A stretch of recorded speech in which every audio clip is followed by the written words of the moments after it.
Good evening, everyone.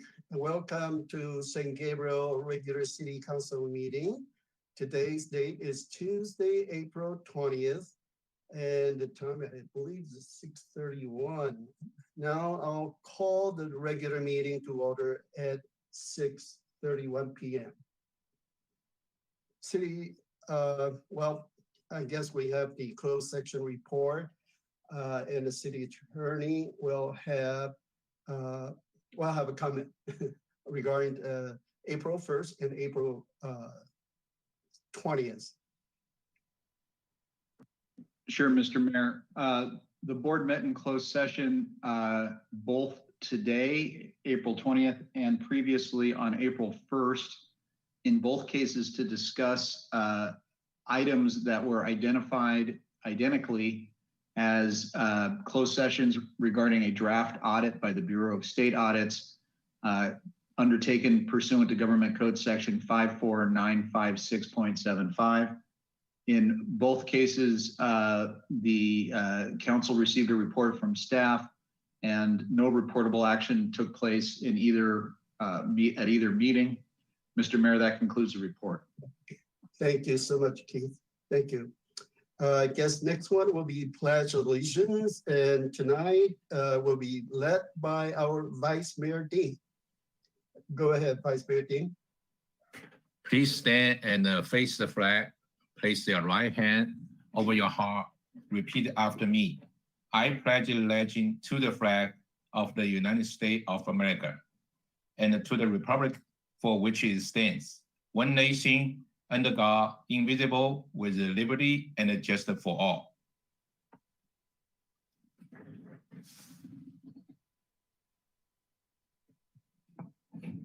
Thank you. Clerk, roll call, please. Mayor Liao, Here. Vice Mayor Ding, Here. Councilmember Harrington, Here. Councilmember Menchaca, Here. Councilmember Pu. Here. Okay. Next item, approval of agenda order. Are there any objection to the agenda order? Any comments? Okay, I hear none. The agenda order is approved. Is there a motion to approve this agenda order? So moved. Okay. I'll second. Pu and Councilwoman Menchaca. Motion by Councilman Pu and seconded by Councilwoman Menchaca. Well, Assistant City Clerk, please take the vote, please. Councilmember Harrington, Aye. Councilmember Menchaca, Aye. Councilmember Pu, Aye. Vice Mayor Ding, Aye. Mayor Liao. Aye. Motion passes by a vote of 5-0. Okay, thank you. Next item, please. Presentation A, COVID-19 briefing. Presentations will be made by Fire Chief Wallace, Police Chief Perez, and Community Services Director Perez.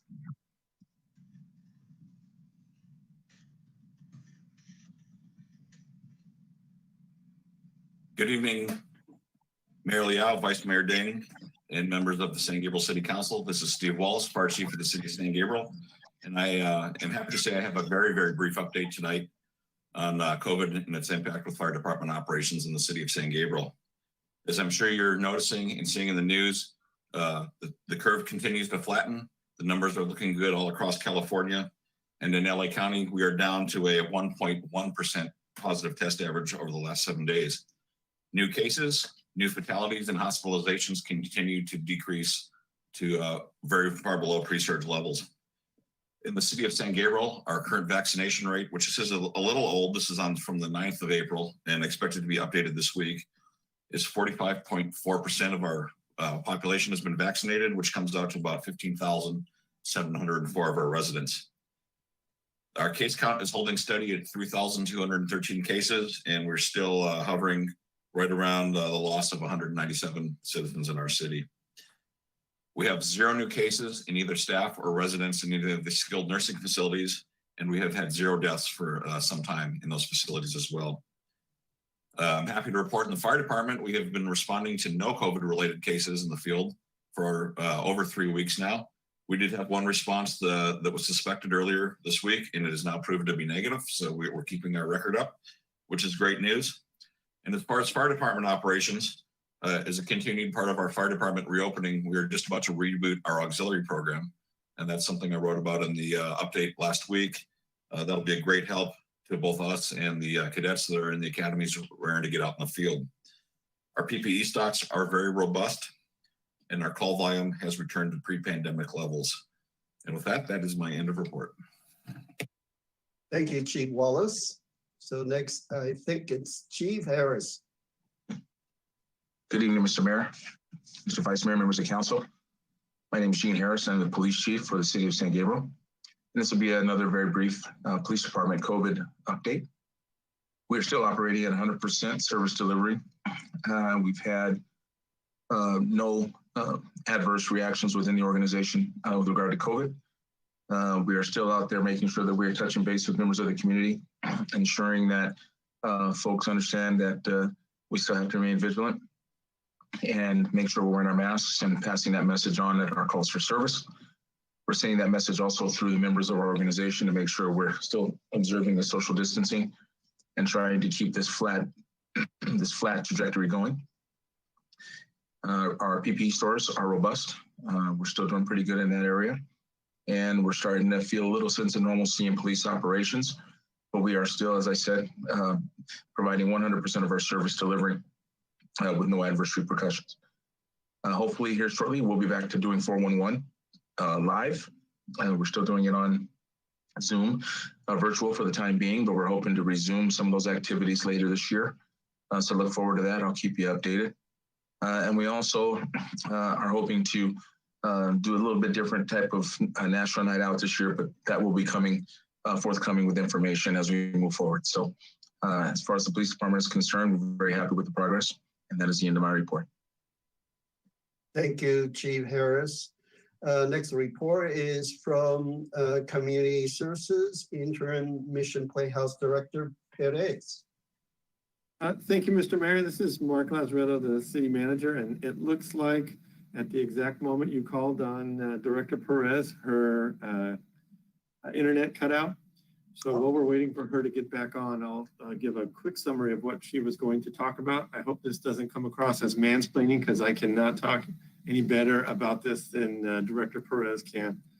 But just to let the community know, as we are opening up, and as we talk about opening up the state on June the 15th, we are looking at having a full slate of summer programming for our kids, for after-school programming and that kind of thing.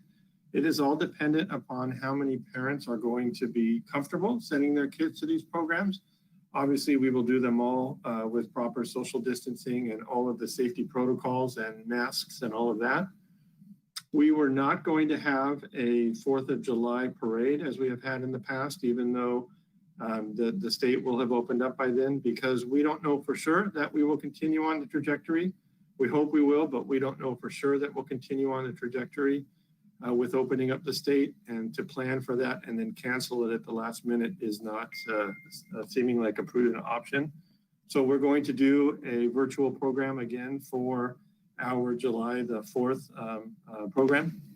And we're also going to do some things in the park on a appointment basis, as we did with our Easter program. That we're going to try to have some family programming throughout the summer for that. The family programming throughout the summer is going to consist of concerts in the park, that we will have actual concerts with not the drive-up versions that we had for the last year. They will be, as I said, they will be reservation. We will try to have as many folks as we can, but we need to have folks, socially distant enough that we can be safe. So we may have to cut some of those numbers off, but we hope to have a full complement this summer. And our plan is if everything continues as it should, we would come back to an actual in-person festival, so to speak, sometime at the end of the summer. So we're looking at something like our Dia de los Muertos or our dumplings and beer as our first citywide event that we would hold. Again, that assumes that everything continues as it should, and the state is continuing to open up and people get vaccinated, and we're able to put the majority of the pandemic behind us. I'll put on the agenda for next meeting so we can properly talk about it, but I'll put a discussion on for having council meetings in person and live, and also with the actual opening of City Hall. As you all know, we haven't actually closed City Hall. We've had appointments throughout. We don't let people just walk in, but we've had an appointment basis. We've done pretty much everything that our public needs us to do. We've allowed it and accommodated it. So we'll have a fuller discussion at our meeting in May, but the intent would be after June the 15th that we would open back up again for people to walk in. We would still encourage the public to make appointments and to do things online because we think it's more convenient, but we would allow walk-ins and start to help folks in an in-person basis. So with that, I think maybe Rebecca just jumped on and probably didn't hear what I said, so I won't ask her to add anything, but if you all have any questions, she'll be available and able to answer those questions. So thank you very much. So, yeah, Director Perez, you have further comments regarding the all the events that's coming up? No further comments. City Manager Lazaretto did a great job. One separate side note that I did want to mention, we have received inquiries about the opening of the park space at Coolidge and Washington schools, and that will be opening as of May 1st. So I know that some residents have been used to that space being open, and that was actually closed. That is school district property, and so was closed during the pandemic, but that will be reopening May 1st. So that's just a little different information than that he provided. That's all I have. Okay, great. So now open for questions. Any city council member have questions for either one of them? I see a raised hand by Councilman Pu. Thank you, Mayor. Yes, I think it's great news that we're going to be able to have a full slate of summer programming with protocols and reservations, of course. But I also wanted to ask if we have any better visibility with respect to the vaccination registration assistance and the vaccination clinics that we had, scheduled, and then we're sort of somewhat put on pause because the J&J vaccine was put on pause or still on pause. But I think the clinics will, I think, begin,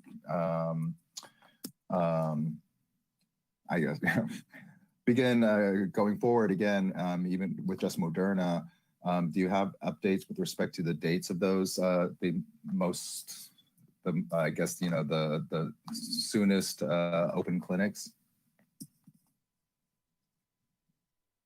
This is Director Perez again. We do anticipate Harold Christian Health Center will be back on April 26th.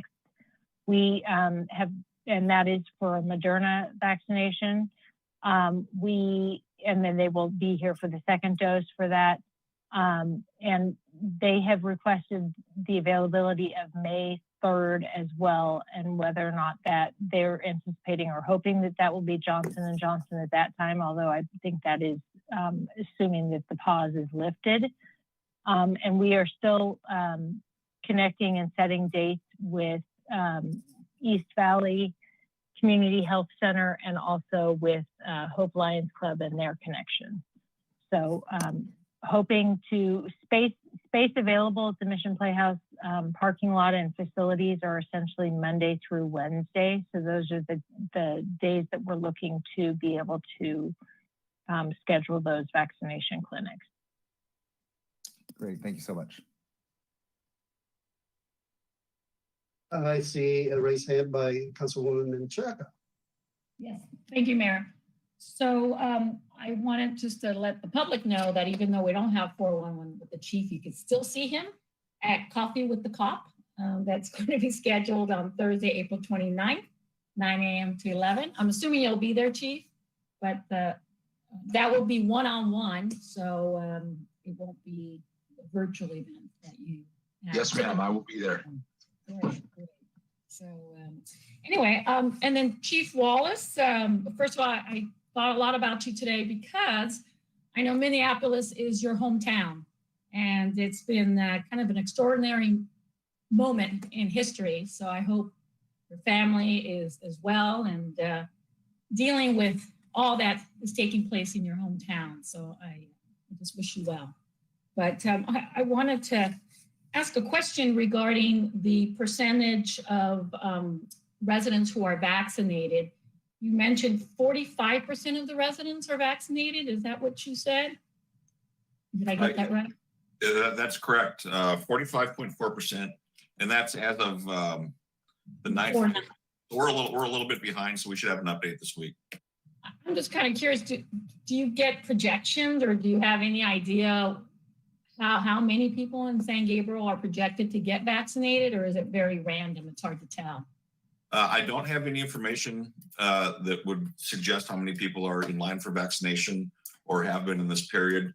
What I basically get is the DPH data sent to me on a two-week basis. Let me reach out and see if I can use any of our contacts and see if there's any way to project that, because that would be handy to have and handy to know. So I'll take a look into that.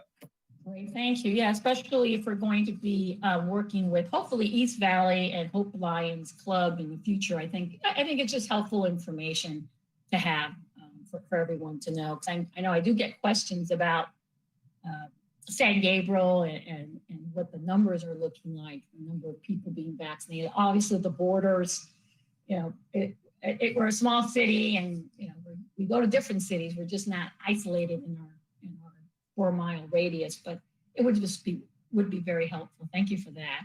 Yeah, we'd be happy to see what we can find out. Okay, thank you. And then Rebecca, just wanted to just say that I was going to leave it for my report at the end, but I am part of the Community Services Policy Committee for the League of California Cities. And one of the comments, and I'll just give a greater in-depth report later, but one of the comments that were made was community services for all of California, all the different cities that really were the unsung heroes during COVID. And I, of course, agreed. And so I just wanted to just again, thank your department for everything you've done. I think we all found that recreation, some people think it's a luxury, but it's really kept our mental and our physical welfare during this crazy time, which is still, very unsettling, but we're at least seeing the bright light. But I think San Gabriel's community services did that for our community. I just still get so many thank yous. The Easter event that Mark mentioned in your absence, but hopefully you heard him say, that was just such a wonderful family gathering. It brought some level of normality, and your team continues to be so creative and just really has that mindset that you want the city to be connected with their community in any way. And I think we all kept saying pivot. I think that's like the 2020 word, pivot. I think it has a whole nother meaning to it now too. But I just wanted to thank you for everything your team has done. And I know it's appreciated by me. I know it's appreciated by the council, but it was just so nice to see just the whole team there when we were talking on Friday. I think community services is just a special group, and it is the unsung heroes during this very challenging year. So thank you, Rebecca. Thank you, Councilmember. We are grateful for a great team. Thank you. Thank you, Director Perez, for your great job. Actually, this morning we had a roundtable discussion for Parks and Rec. So they talk about the reopening of the senior center, aquatic swimming pool, and other outdoor sports. So it's very interesting. Some cities already moving ahead, but some still have some reserve. But one question brought up is, these seniors, have to present their vaccination card before they can enter into the senior center. But of course, the answer is no. It's my suggestion for anything in the future is we put a device to detect their temperature. Just say, hey, you have high fever, you probably have some issues, and just advise them not to come at this time. And but since everyone is a taxpayer, they're entitled to come to join the services. So, but yeah, we're gonna open up slowly, and surely it has to be safe. So any other city council member will come in? Okay, I see Councilman, Vice Mayor King. Yeah. Okay. Thank you, Mayor. Yeah. Okay. I remember last council meeting we talking about have city have some staff to go to the Mission Playhouse to help the a bilingual or they don't have the computer and a cell phone to register for the vaccine. So I just asking, what's the result? It's this kind of outreach. It's really help increase Chief Wallace say we looks like still lower percentage. So we hope this kind of outreach will have the higher percentage for the vaccine. Yes, so we did have an in-person registration that was available at the Mission Playhouse. And unfortunately, it served several residents, but didn't serve the numbers that we were looking for to serve. So we actually have moved that to be a phone number that residents can call to get assistance, and that's in multiple languages. So it's actually with the city clerk's office. They can call that number, and that information is available on the city website. They can call that number, get the assistance that they need if they do need help registering for the vaccination. But we are not doing the in-person at the Mission Playhouse any longer. That way staff is able to be working their regular jobs and responding to those calls as they come in. Okay. All right. So if the phone number is this is a bilingual phone number, it's a dedicated phone number, or it's just the city hall, the main phone number? It's actually not a dedicated phone number, and I'm looking for that number. Sharon, do you have that, or Armine? Does anyone have that phone number? Director Perez, that would just be the main city hall number, 626-308-2800. So okay, thank you. And I think if we have the dedicated number, maybe it's a help for the bilingual. That's I consider about it. And if we city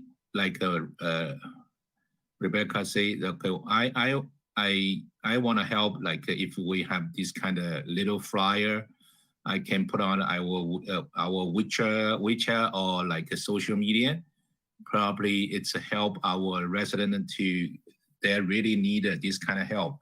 Yeah, I think maybe we need a better outreach for our community. Yeah. Thank you, Vice Mayor. I see raised hand by Councilman Pu. Yeah, thank you. I just I quickly went to the city website, and it has a different number there. So I wanted to clarify it. Has 626-308-2816. Is that the correct number for the registration assistance? Thank you, Councilmember. Hey, Councilman Pu, this is Dominica. That's correct. The main line that folks can call for the in-language assistance is the clerk's office. Once they get to the clerk's office, depending on which language they need assistance with, we have staff on standby with a phone list to be transferred and assist them in language. Okay. So it is the city clerk's phone number. And Vice Mayor Ding, I will go ahead and forward the flyer to you and all of council. We did share it with the subcommittee that was working on this effort, but we'll make sure that all of council has that tonight. Okay, great. Thank you, Dominica. Thank you. Okay, how about Council Member Harrington? You have any questions or comments? No questions, just appreciate the reports. Thank you. Okay, thank you. Same thing. Well, a couple of things, because I want to help our community and hopefully everyone get vaccinated. But I heard a report, we're lower than the northeast San Gabriel Valley area. So I was trying to figure out what is the reason that maybe our they compare the seniors, over 65. Our rate is like 67 or something. And the other areas like 75, 78, so much higher. But however, now it's, for younger people, and I was just thinking maybe it's easier. We send out the links with the California, my turn, but also maybe with the city of LA, they also take the LA County residents to get vaccinated. And for Asian communities, because we work with the Harold Christian Health Center and also East Valley Community Health Center, and both of them, they were providing Johnson & Johnson vaccines, but now there's pause. And as I understand, there are some issues with with certain women, they taking birth control pills, but who knows? There's no direct results from that. But we just have to be careful because I think in England they already learned the lesson because it's similar vaccine is called AstraZeneca, and I think they will continue with Johnson & Johnson. I just don't know how they're gonna set up the guidelines. Who's safe to take the vaccinations. So that we'll just wait for CDC, to tell us what to do. But at the meantime, I think Harold Christians, they all came up, more than 300, 500 vaccines available next Monday at the St. Gabriel Playhouse. Another community health center in St. Gabriel is called the Chinatown Service Center Health Center. And they have several locations, but right now they have the Chinatown location, and they got, actually, I think it's 500 vaccines every day, every single day, from 9 o'clock to 3 o'clock at the 711 West College Street in Chinatown. So this is for, I guess it's District 1, but I think our members, they speak Chinese, they can go there. And there's no sign up required. You just walk in and they will ask your name, your ID, and they will give you the vaccine. So I think that's probably from the future. I don't know if the city is willing to do that or any of those providers, like Harold Christians or East Valley, if they want to take the walk-in people, and that would be easier for the process, because a lot of times you have to register events. So that's something in the future I think we can think about. But anyway, we'll just keep the work moving. We just want to make sure everyone is vaccinated. That's the whole idea. As long as we can reach that herd immunity, and we can open up all the businesses and the services. Okay. All right, I think that's all for COVID-19 businesses. Next item is public comment.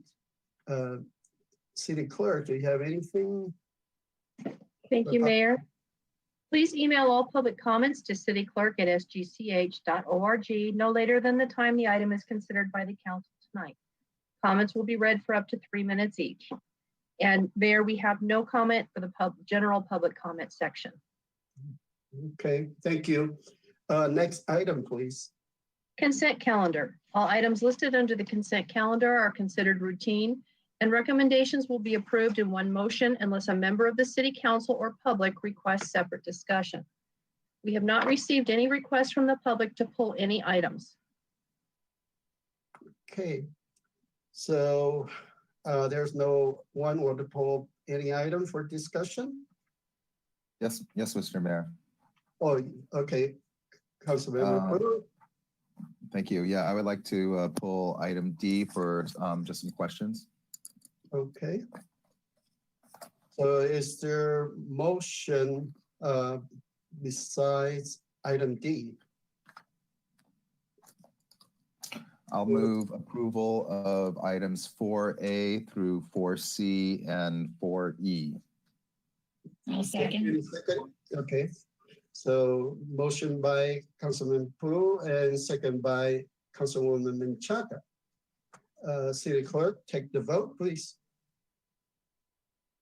Councilmember Harrington, Aye. Councilmember Menchaca, Aye. Councilmember Pu, Aye. Vice Mayor Ding, Aye.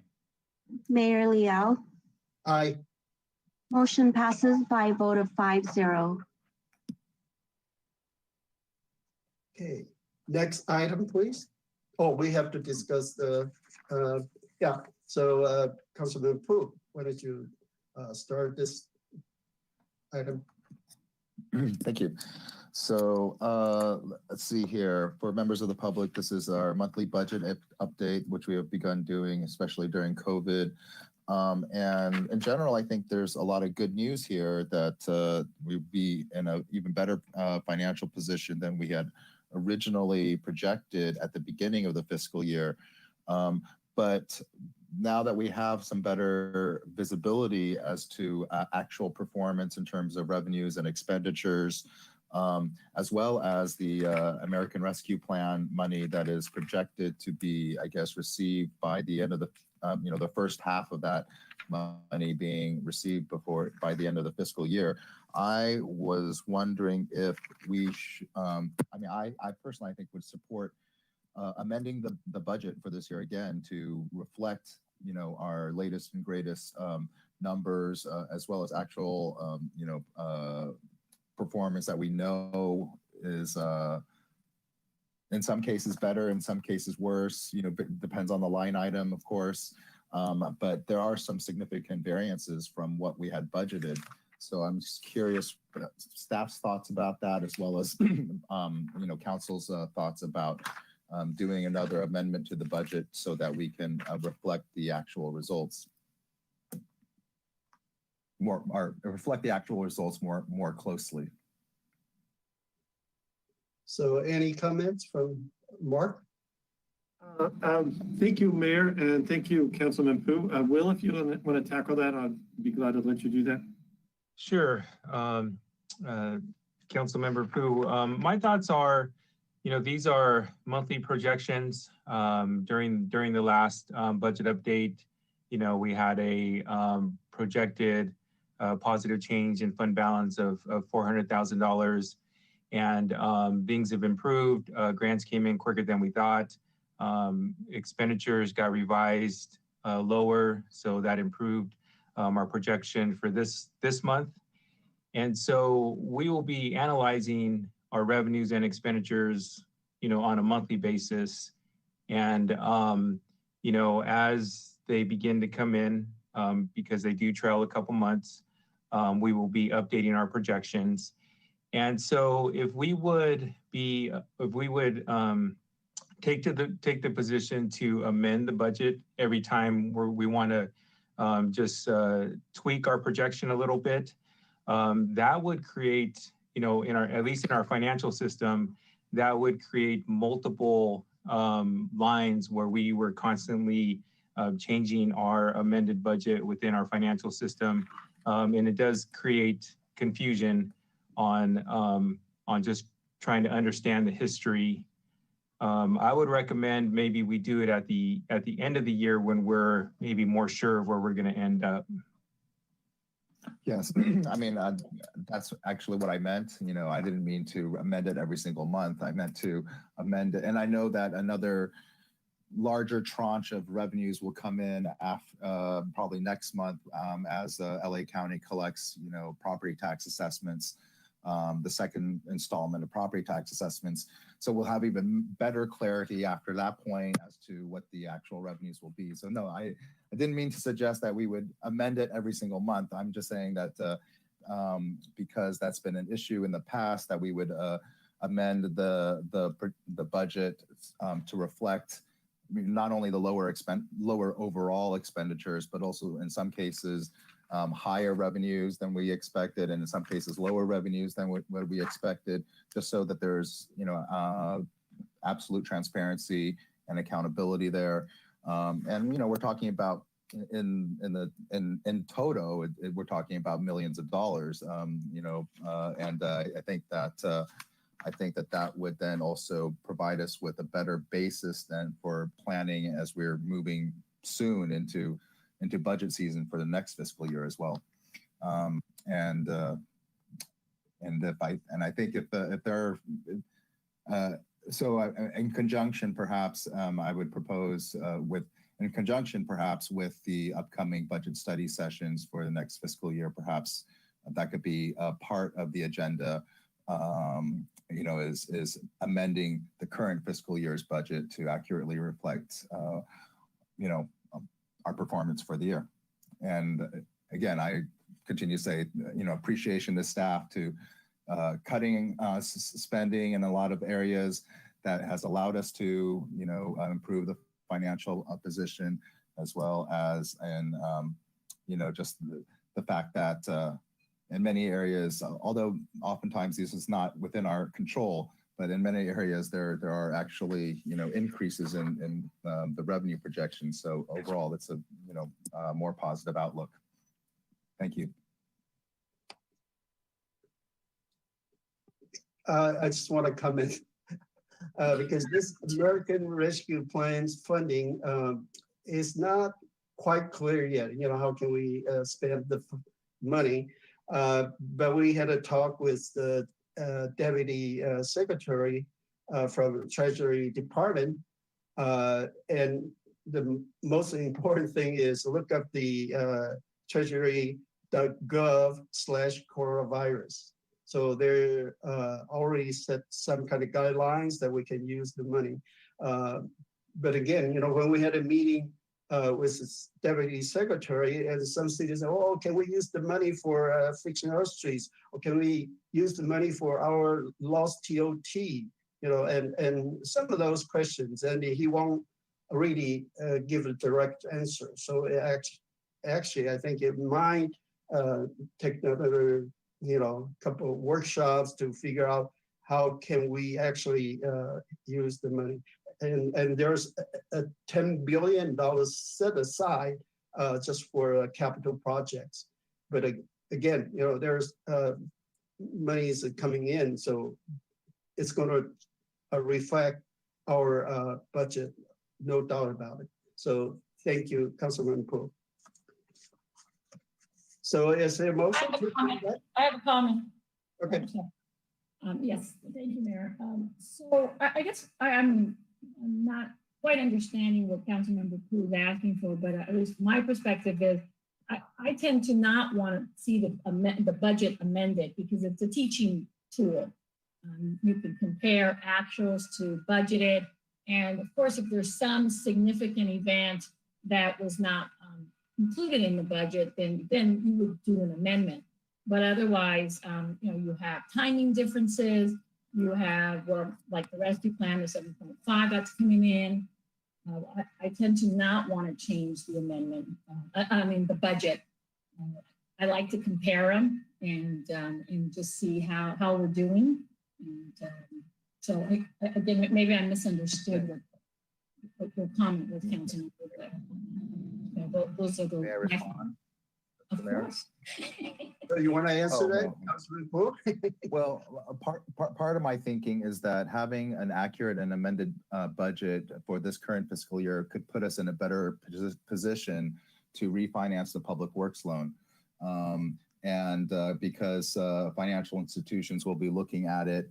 And of course, if whatever we have as the adopted budget ends up being significantly different from actual results, I think that, it doesn't necessarily trigger a complete red flag, but I feel like it would, create a little bit of a concern, especially, from an underwriting process. And in addition, we're talking about better results than what we had originally projected. So that actually, I think, makes a better statement for ourselves and our creditworthiness. And that's part of why I think it's important to amend it. Obviously, if the results were worse, then maybe I would have a different feeling about it. But since we're doing better than we thought in most areas, not all, of course, but in most areas, then I feel like we would want to reflect that in our adopted budget.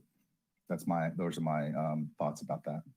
Yeah, so my thoughts are, one more thing there, that the fact that our year end's almost here, it's in a couple months. And so if we are looking for financing opportunities, I would suspect that Will and Mark would give them, actuals plus whatever couple months are left in the year. But again, I don't like changing budgets just because I want to see how close we got and see where were the gaps? Why did we miss, whether it's revenues or expenses? But with regards to financing, I would suspect the bank wants actuals. I mean, give them as many actuals as you can and just add the additional months. But 2 more months left. The budget isn't as valuable as the actions at this point. Mark, I know you wanted to. Yeah, Mark, you have comments on that? I do. Thank you, Mayor and Council. I think we can accomplish what you're both asking, and I think we will do that here in the next couple of weeks. As you said, Councilwoman Menchaca, Will and I are actively meeting with banks and other lenders to try and refinance that loan. And we are giving them both actuals, but also the projections that Councilman Pu is talking about, where we predict that we're going to end up in a much better spot this year than we started. And so we're using the reports that Will has presented to Council tonight to show the lenders that we are going to end up in a different position, or at least we predict we will. For our budget study sessions, we will include our projections for the end of the year. So you will be able to see what we adopted at the beginning of the year, but also where we predict that we will end up by the end of the year. So you'll use that for your projection purposes for next year. And then finally, we do amend the budget at the end of the year and true it up. And if we need to change the expenditures at the end, we do all of that formally. And then that's how we close everything out for our CAFR. So I think we're going to accomplish what both of you are asking for, and it'll be done as part of our next couple of budgets, and then also for our closeout after the end of the year. Great. Thank you, Mark. So you're, Councilman Pu, you're satisfied with the answer, right? You want to bring the motion to Yes, sir. Item. Motion to approve item 4D. Is there a second? I'll second, but I think Vice Mayor Ding, did you have a question? I'm sorry, I interrupted you.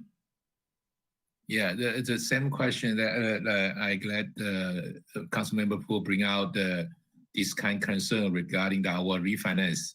Maybe it's really like we can asking the bank, really like bank consider the budget. Maybe we can asking question to them. They need the actual, they'll need the budget. So which ones really help us got the refinance and the lowest the interest rate too, right? That's what we want it. So yeah, so maybe we can add on this kind of question. Hopefully next meeting we can get some answer. Then we can make a decision we really need like amendment our budget or not. Yeah, okay. That's my comments. Thank you, Mayor. Thank you. Mark, And Mayor, I would encourage council, at the end of our meeting tonight, we have a discussion on our pension obligations, and we will have, on the call is already, but we'll have a part of the presentation by a gentleman who could be our financial advisor for those bonds. And I would ask those questions of him directly regarding our interest rates that we could expect to receive with our negative fund balance, or if we're able to achieve a positive fund balance, and with the American Recovery Plan, what that does to the interest rates that we're going to expect to receive. It's not directly applicable to the public works loan, but he works in the same arena and does all of those kinds of financing. So it would be a great question to ask him when he's on the line. Thank you, Mark. But I also brought up the question for American Rescue Plan, because we have 6.5 million loan on the public works headquarters, and so I said, well, can we use the money to pay off that loan? But nobody can give me the answer yet, so we'll see. We are expecting the regulations here in the next couple of weeks from the Treasury. They've given us the method we'll need to draw that money down, and the state's working on that side of it. And it's going to be a few weeks before we receive that. And then as soon as we have those regulations, we will have that discussion with council on using that money going forward. Thank you, Mark. Thank you. So we have motion by Councilman Pu and second by Councilwoman Menchaca. Let's vote. City Clerk. Councilmember Harrington, Aye.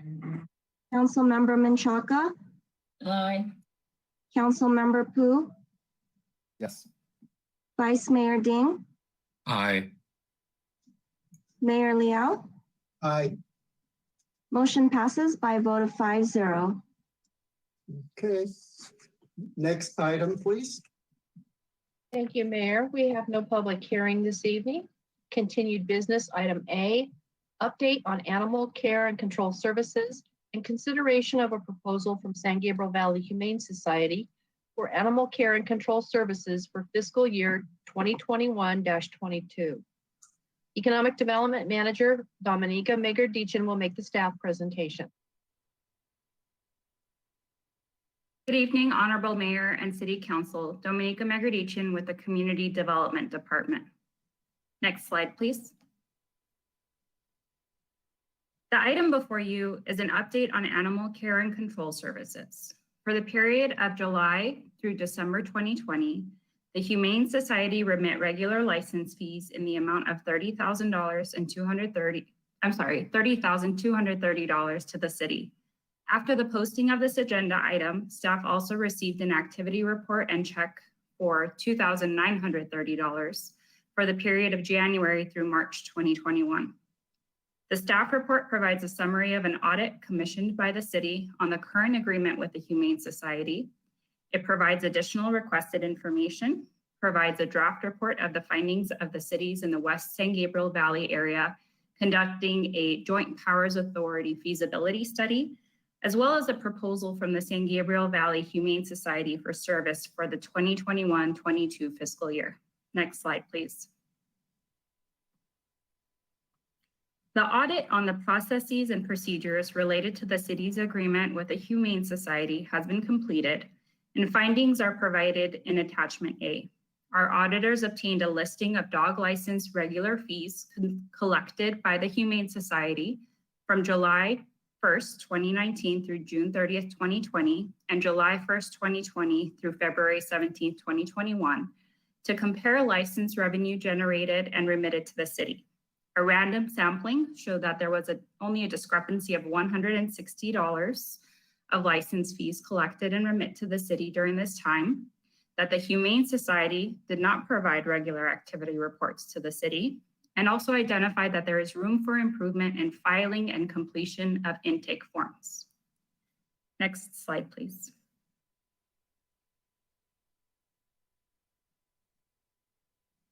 The auditor is confident that the animals listed in the Humane Society's database were from San Gabriel Resources, and that city fees paid to the Humane Society were appropriated to animals from our community.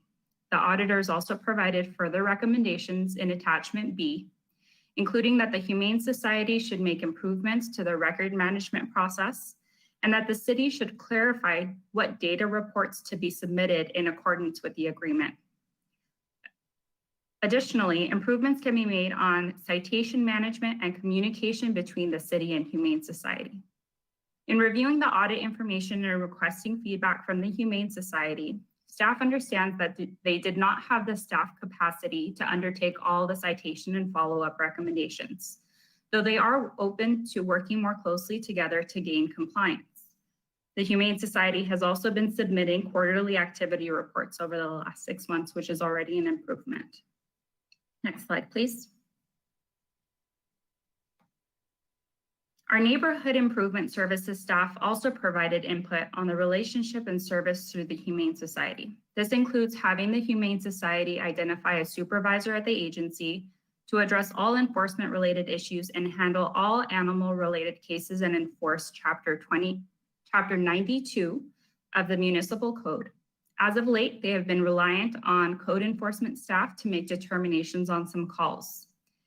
The Humane Society shared with staff that during COVID, they've had some staffing issues and are now ramping up and training additional staff, and that these issues will be addressed through their staffing and training efforts. Next slide, please.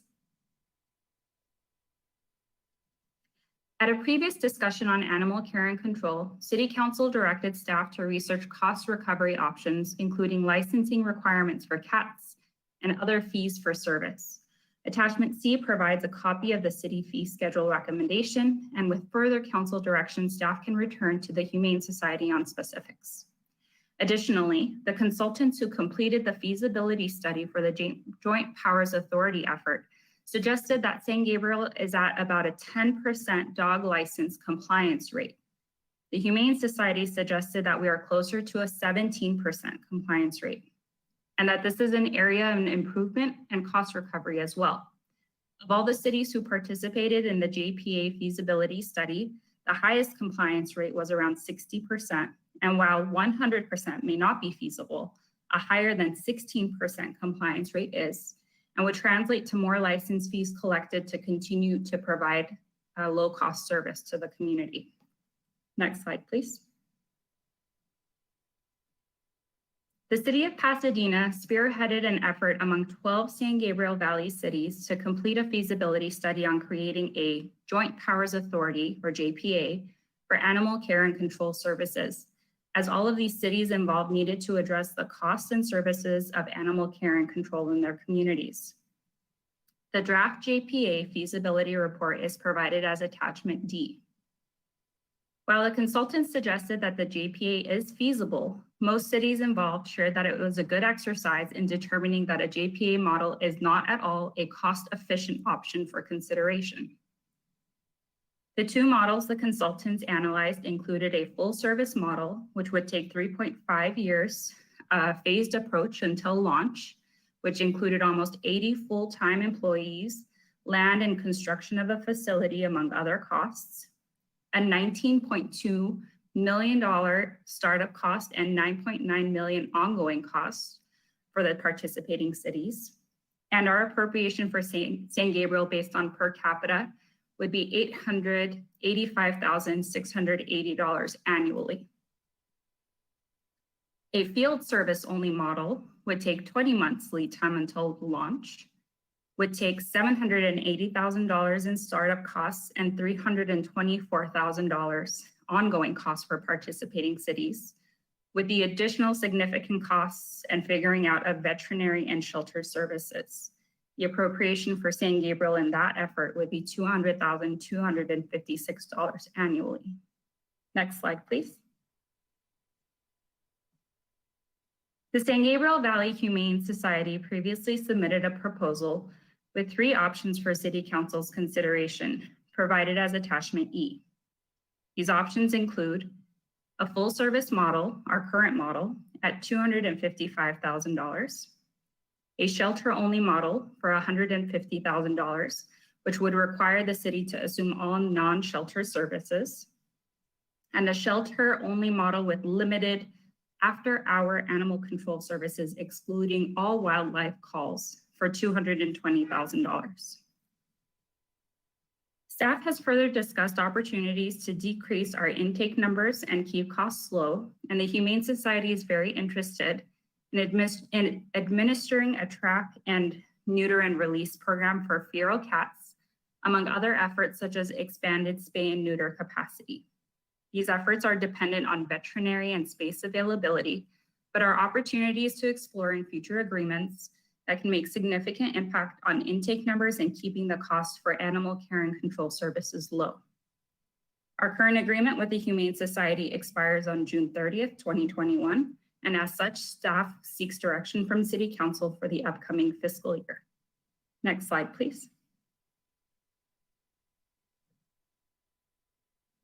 Staff recommends that City Council move forward with a contract with the San Gabriel Valley Humane Society for a full service model for the 2021-22 fiscal year, and direct staff to return with a contract for approval prior to June 30th, 2021, to include the improvements to the contract as recommended by the auditor and staff. With that, Joe Chen and I are available from Community Development for any questions, and Cindy Rigney, Board President of the San Gabriel Valley Humane Society, is also on the call and available for any specific questions that you may have for the agency. Thank you. Thank you, Dominica, for your detailed report. Now, is there any City Council member have factual questions for staff to clarify?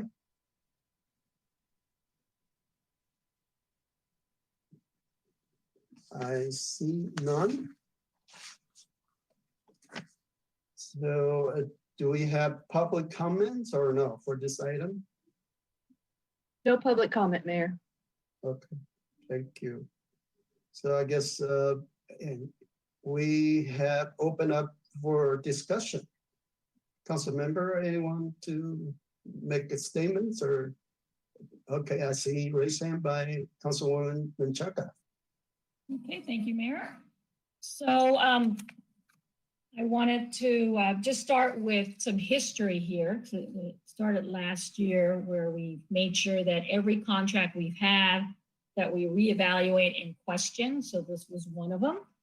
I think it started with page 147. It's 147 in red because there's other numbers on that page.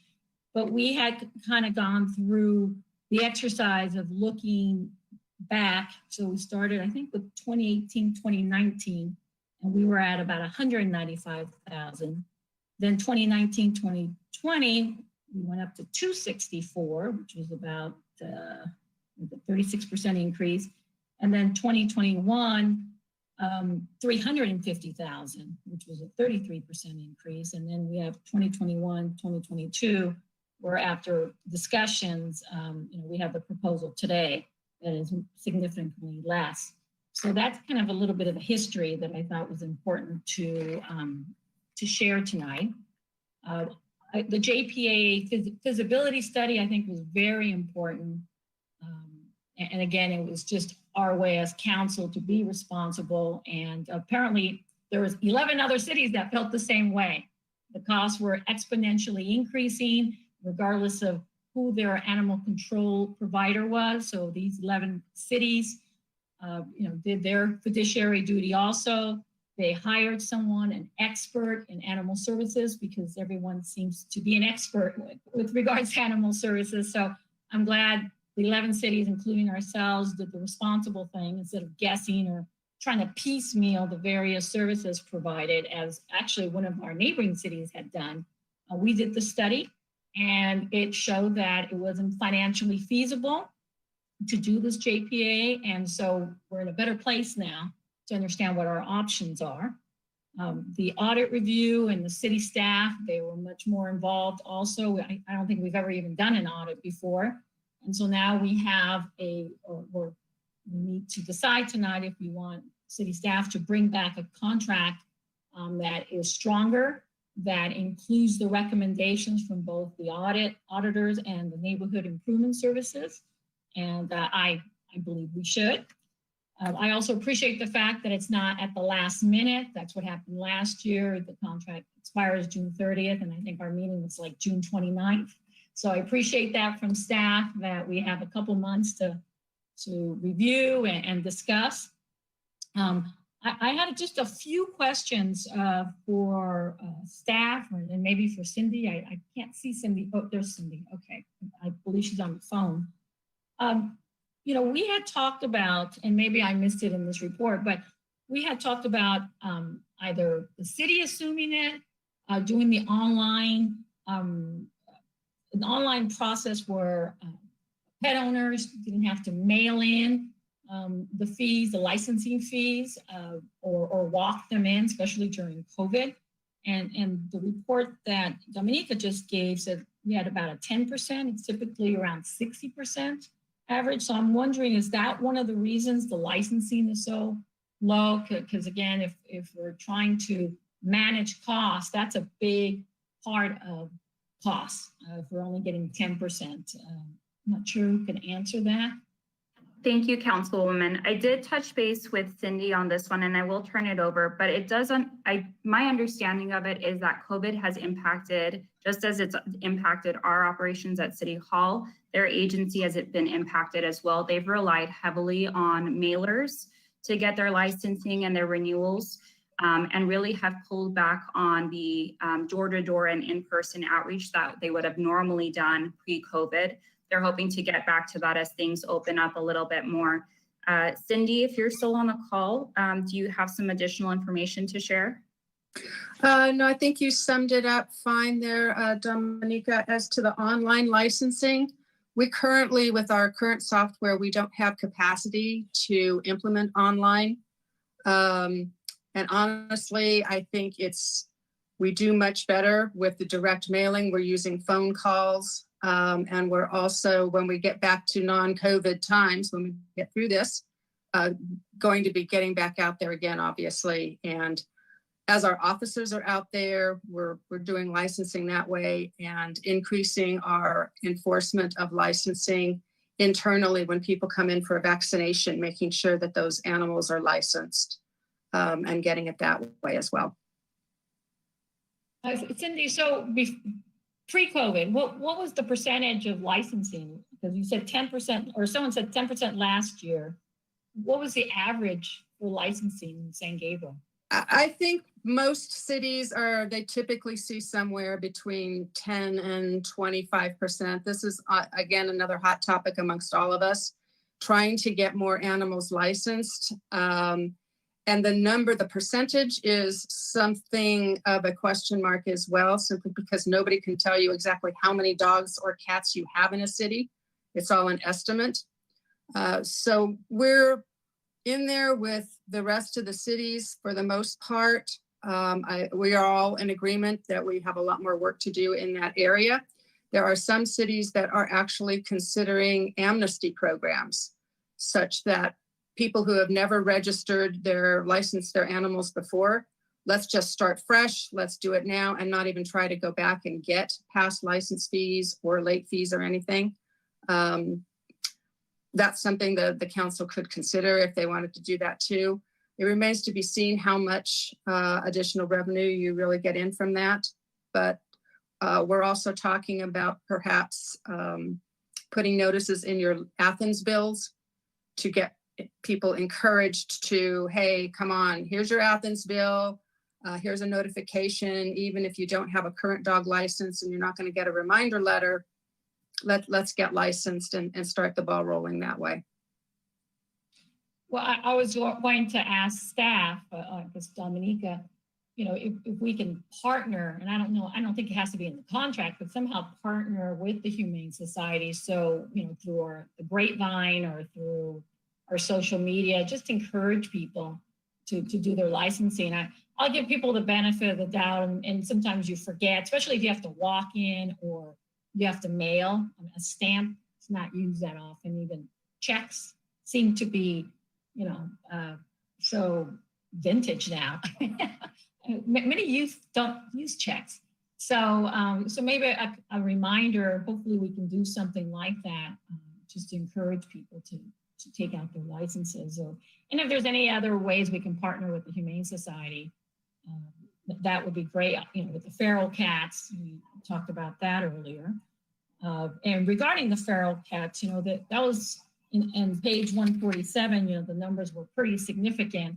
on the cat side and come to know was the feral cats, that somehow San Gabriel seems to have an extraordinarily large number of feral cats. And so what are we doing to reduce those numbers? Because I thought the report said that there was some tracking system and they really did belong to us, but I think some of us suspected that maybe they didn't. I mean, what are we trying to do with the feral cats to make sure they are coming from our city and not from other cities? Feral cats are a problem for everybody. And some years, certain cities will get more, and other years, other cities will get more. It kind of moves around. Sometimes the cat colonies actually do move depending on who's feeding them.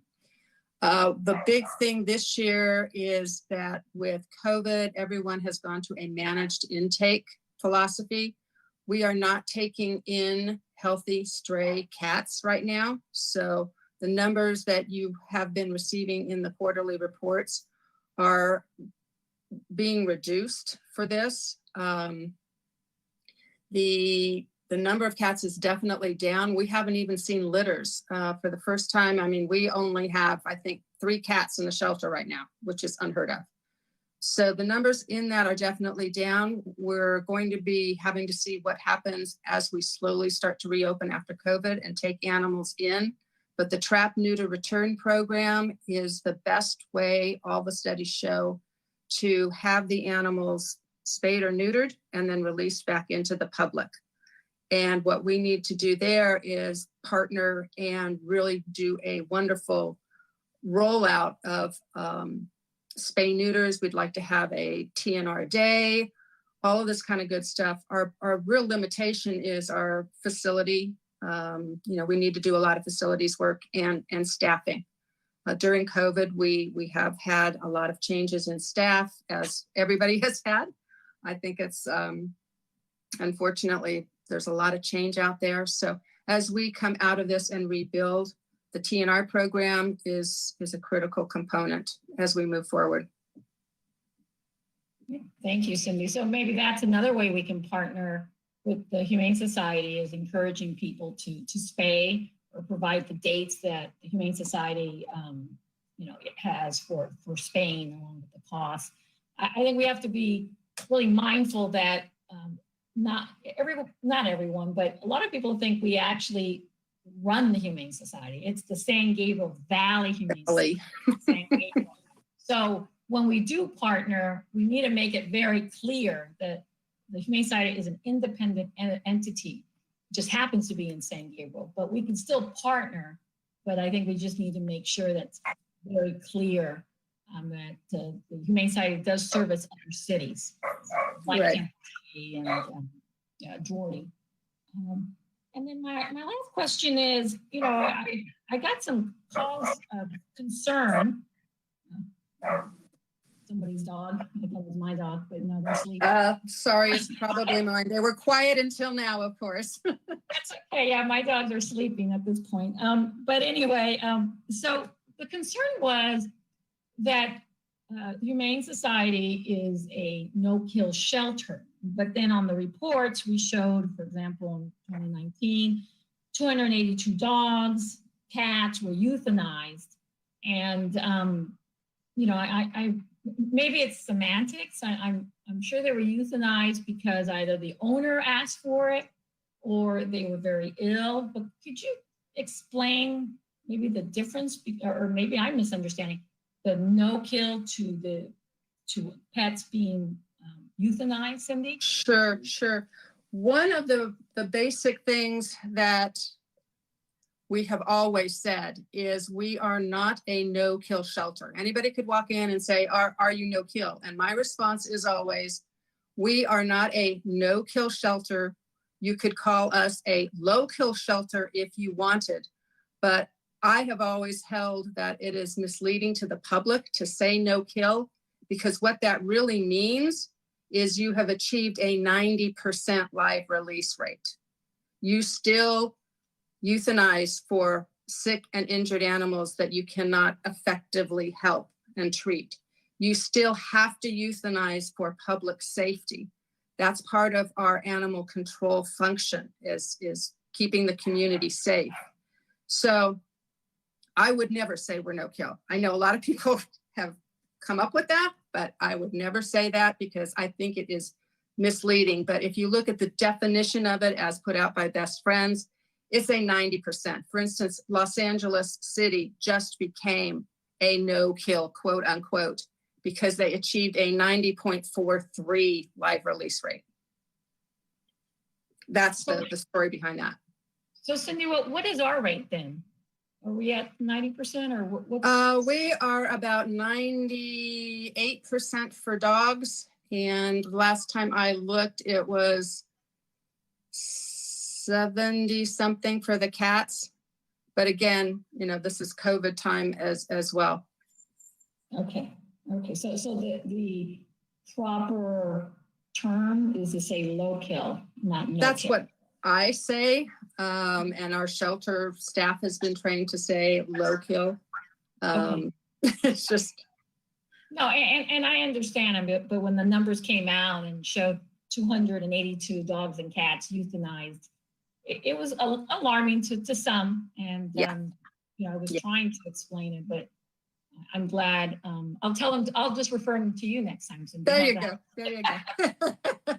The dogs are primarily really, really sick and public safety risks that we get. And the cats are sick cats or some that come in that are completely feral. We can't do anything with. And a lot, this is where the unweaned kittens come in, which is another thing we want to do is put in a good foster program. Again, funding is critical for these types of things, as is this facility.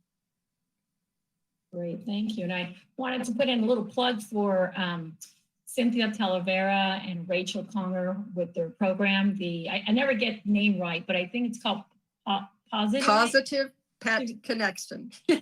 Yes, they're doing a great job. Great job. It's a virtual event. They came to our Kiwanis Club, and I know everyone was very excited. And you know, that's I just want you to know that they put a lot of effort, and I think it's having an impact. So thank you for allowing them to put that together and share it with the rest of us.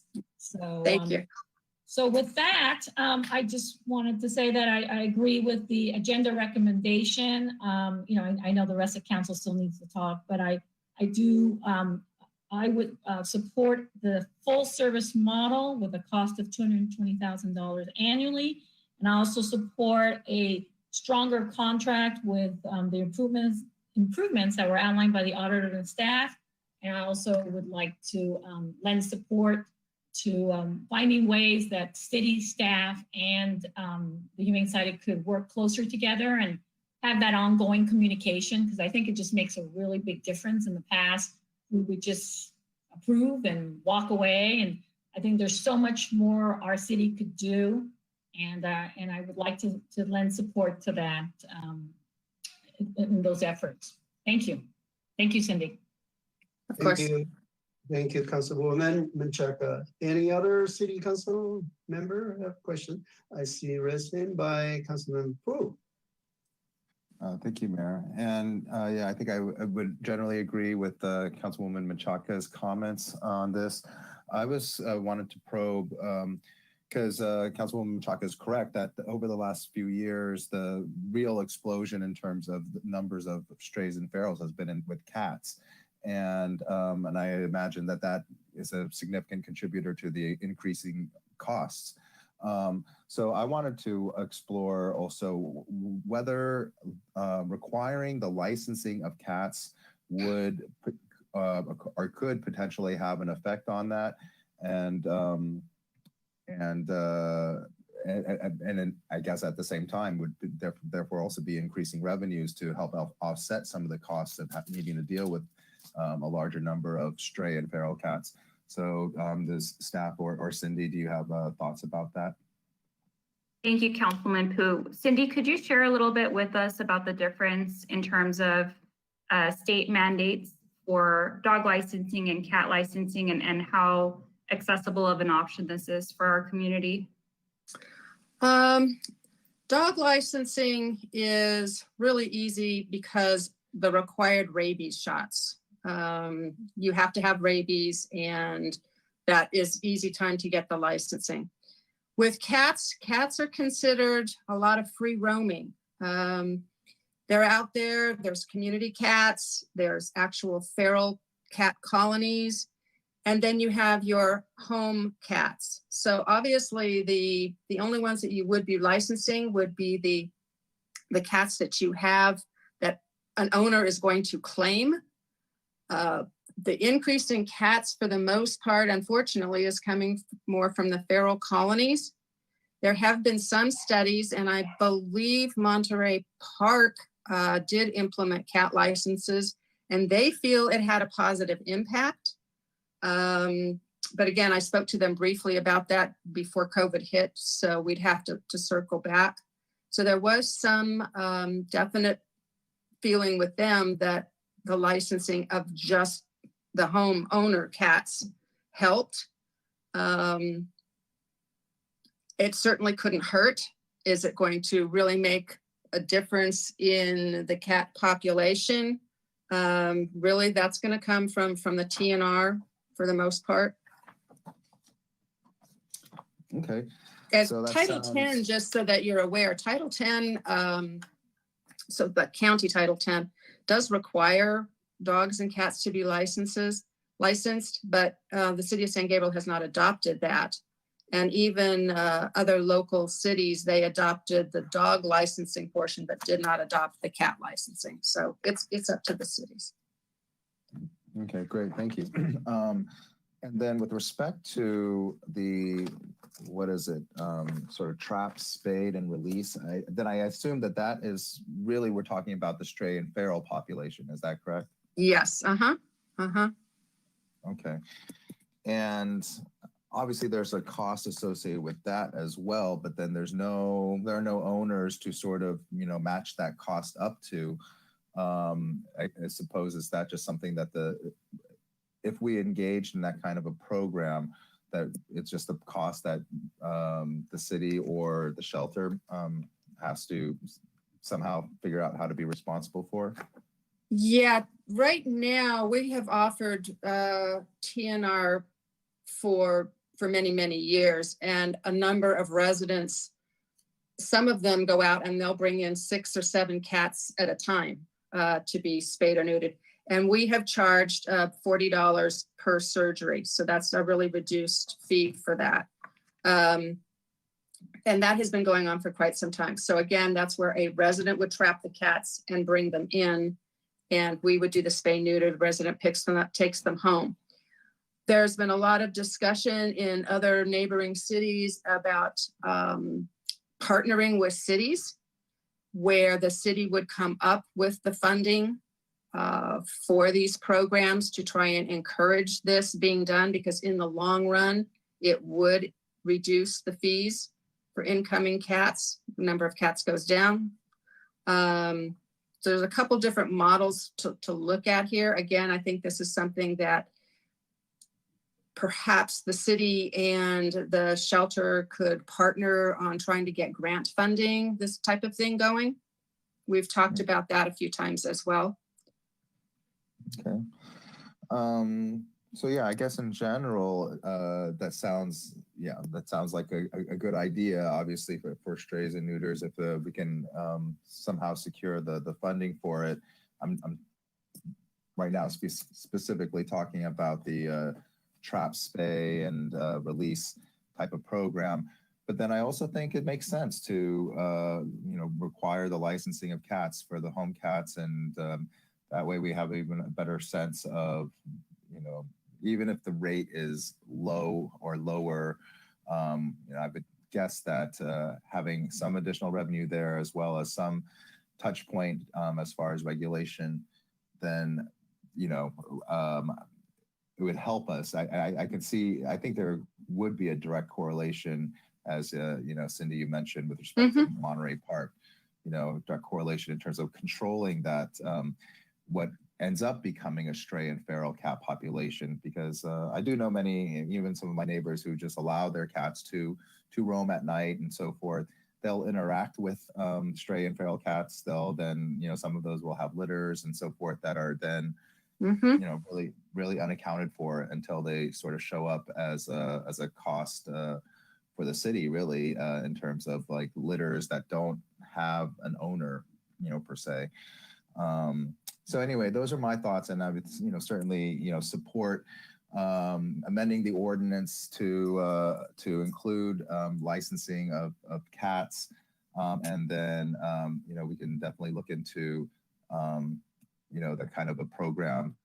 What is it called? A TNR program, or the trap, spay and or trap, neuter, and release, I guess, program for strays and ferals, if there's adequate funding for it, and also would support the recommended action here. Thank you. Thank you, Councilmember Pu. Any other city council member have comments or questions? I have a couple questions, Mayor. Councilmember Harrington. Thank you. I wanted to ask Mark, I don't recall, how much was the cost for both the audit and the feasibility study to the city? Thank you, Councilman Harrington. They both ended up costing right around $5,000, plus or minus 30 or 40 bucks, something like that. I didn't see that in the report anymore. I wanted to ask Cindy, I know we have some staff recommendations. Would there be any fiscal impact to the contract if we implemented those, or are those just kind of, part of what services you would already offer under the proposed contract? No. The getting more involved with the citation process, I mean, while we can try and help a little bit with, we do not have the capability to take over the processing as is indicated in here. We don't have the staffing, and if it were to come to it, that I can't find another local city actually that does that. We all do the administrative sites for the animal regulations and things, but any zoning type situations and following it through the system. I mean, what we do now is we give your folks the citations, and it's up to them to follow through. On a dog license citation, someone hopefully comes back to the shelter, gets the license, and then we give them the receipt and they bring it back to City Hall. But we have never been in a position, and nor are we now, to take over that full function. And I can't find another city around here that does it. Yeah, because when I was reading the report, that just kind of occurred to me like, hey, we're making recommendations that are probably going to increase. Oh, yeah, absolutely. That's staffing, and obviously staffing is the highest cost. And that's kind of one of the things when I looked at the full service model in the GPA, I noticed the salaries for animal control officers was up to like $65,000 a year, which is about $32,000 a year, or $32 an hour. Which I know SNCC, Humane Society pays. Yeah, that's definitely not what we pay. Yeah, so the reason I'm saying that is because I don't want to get the impression that, oh, we're just going to renegotiate some of these terms into the contract. It's great for an auditor to make those recommendations because we can become more efficient.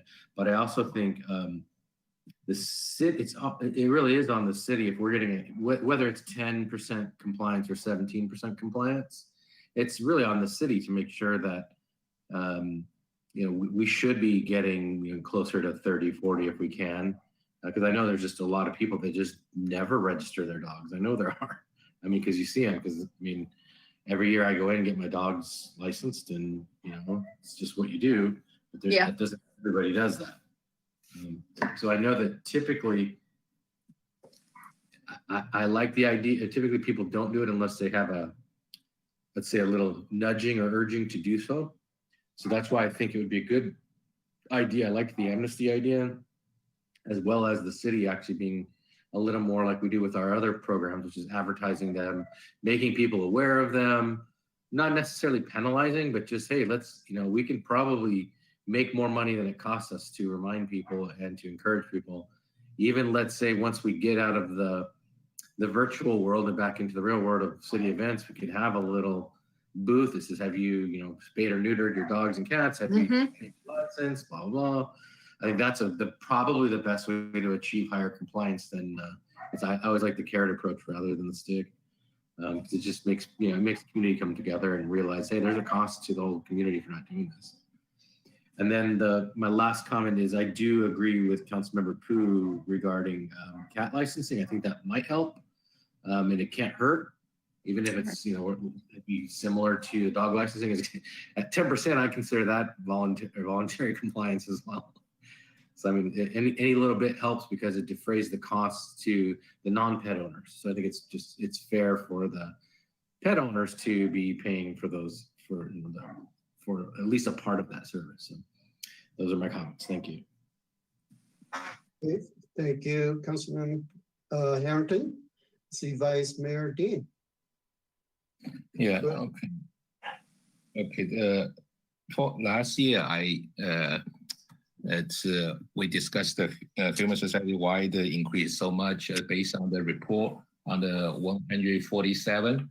So it's always based on the last year, the cost by the Human Society, the cost, right?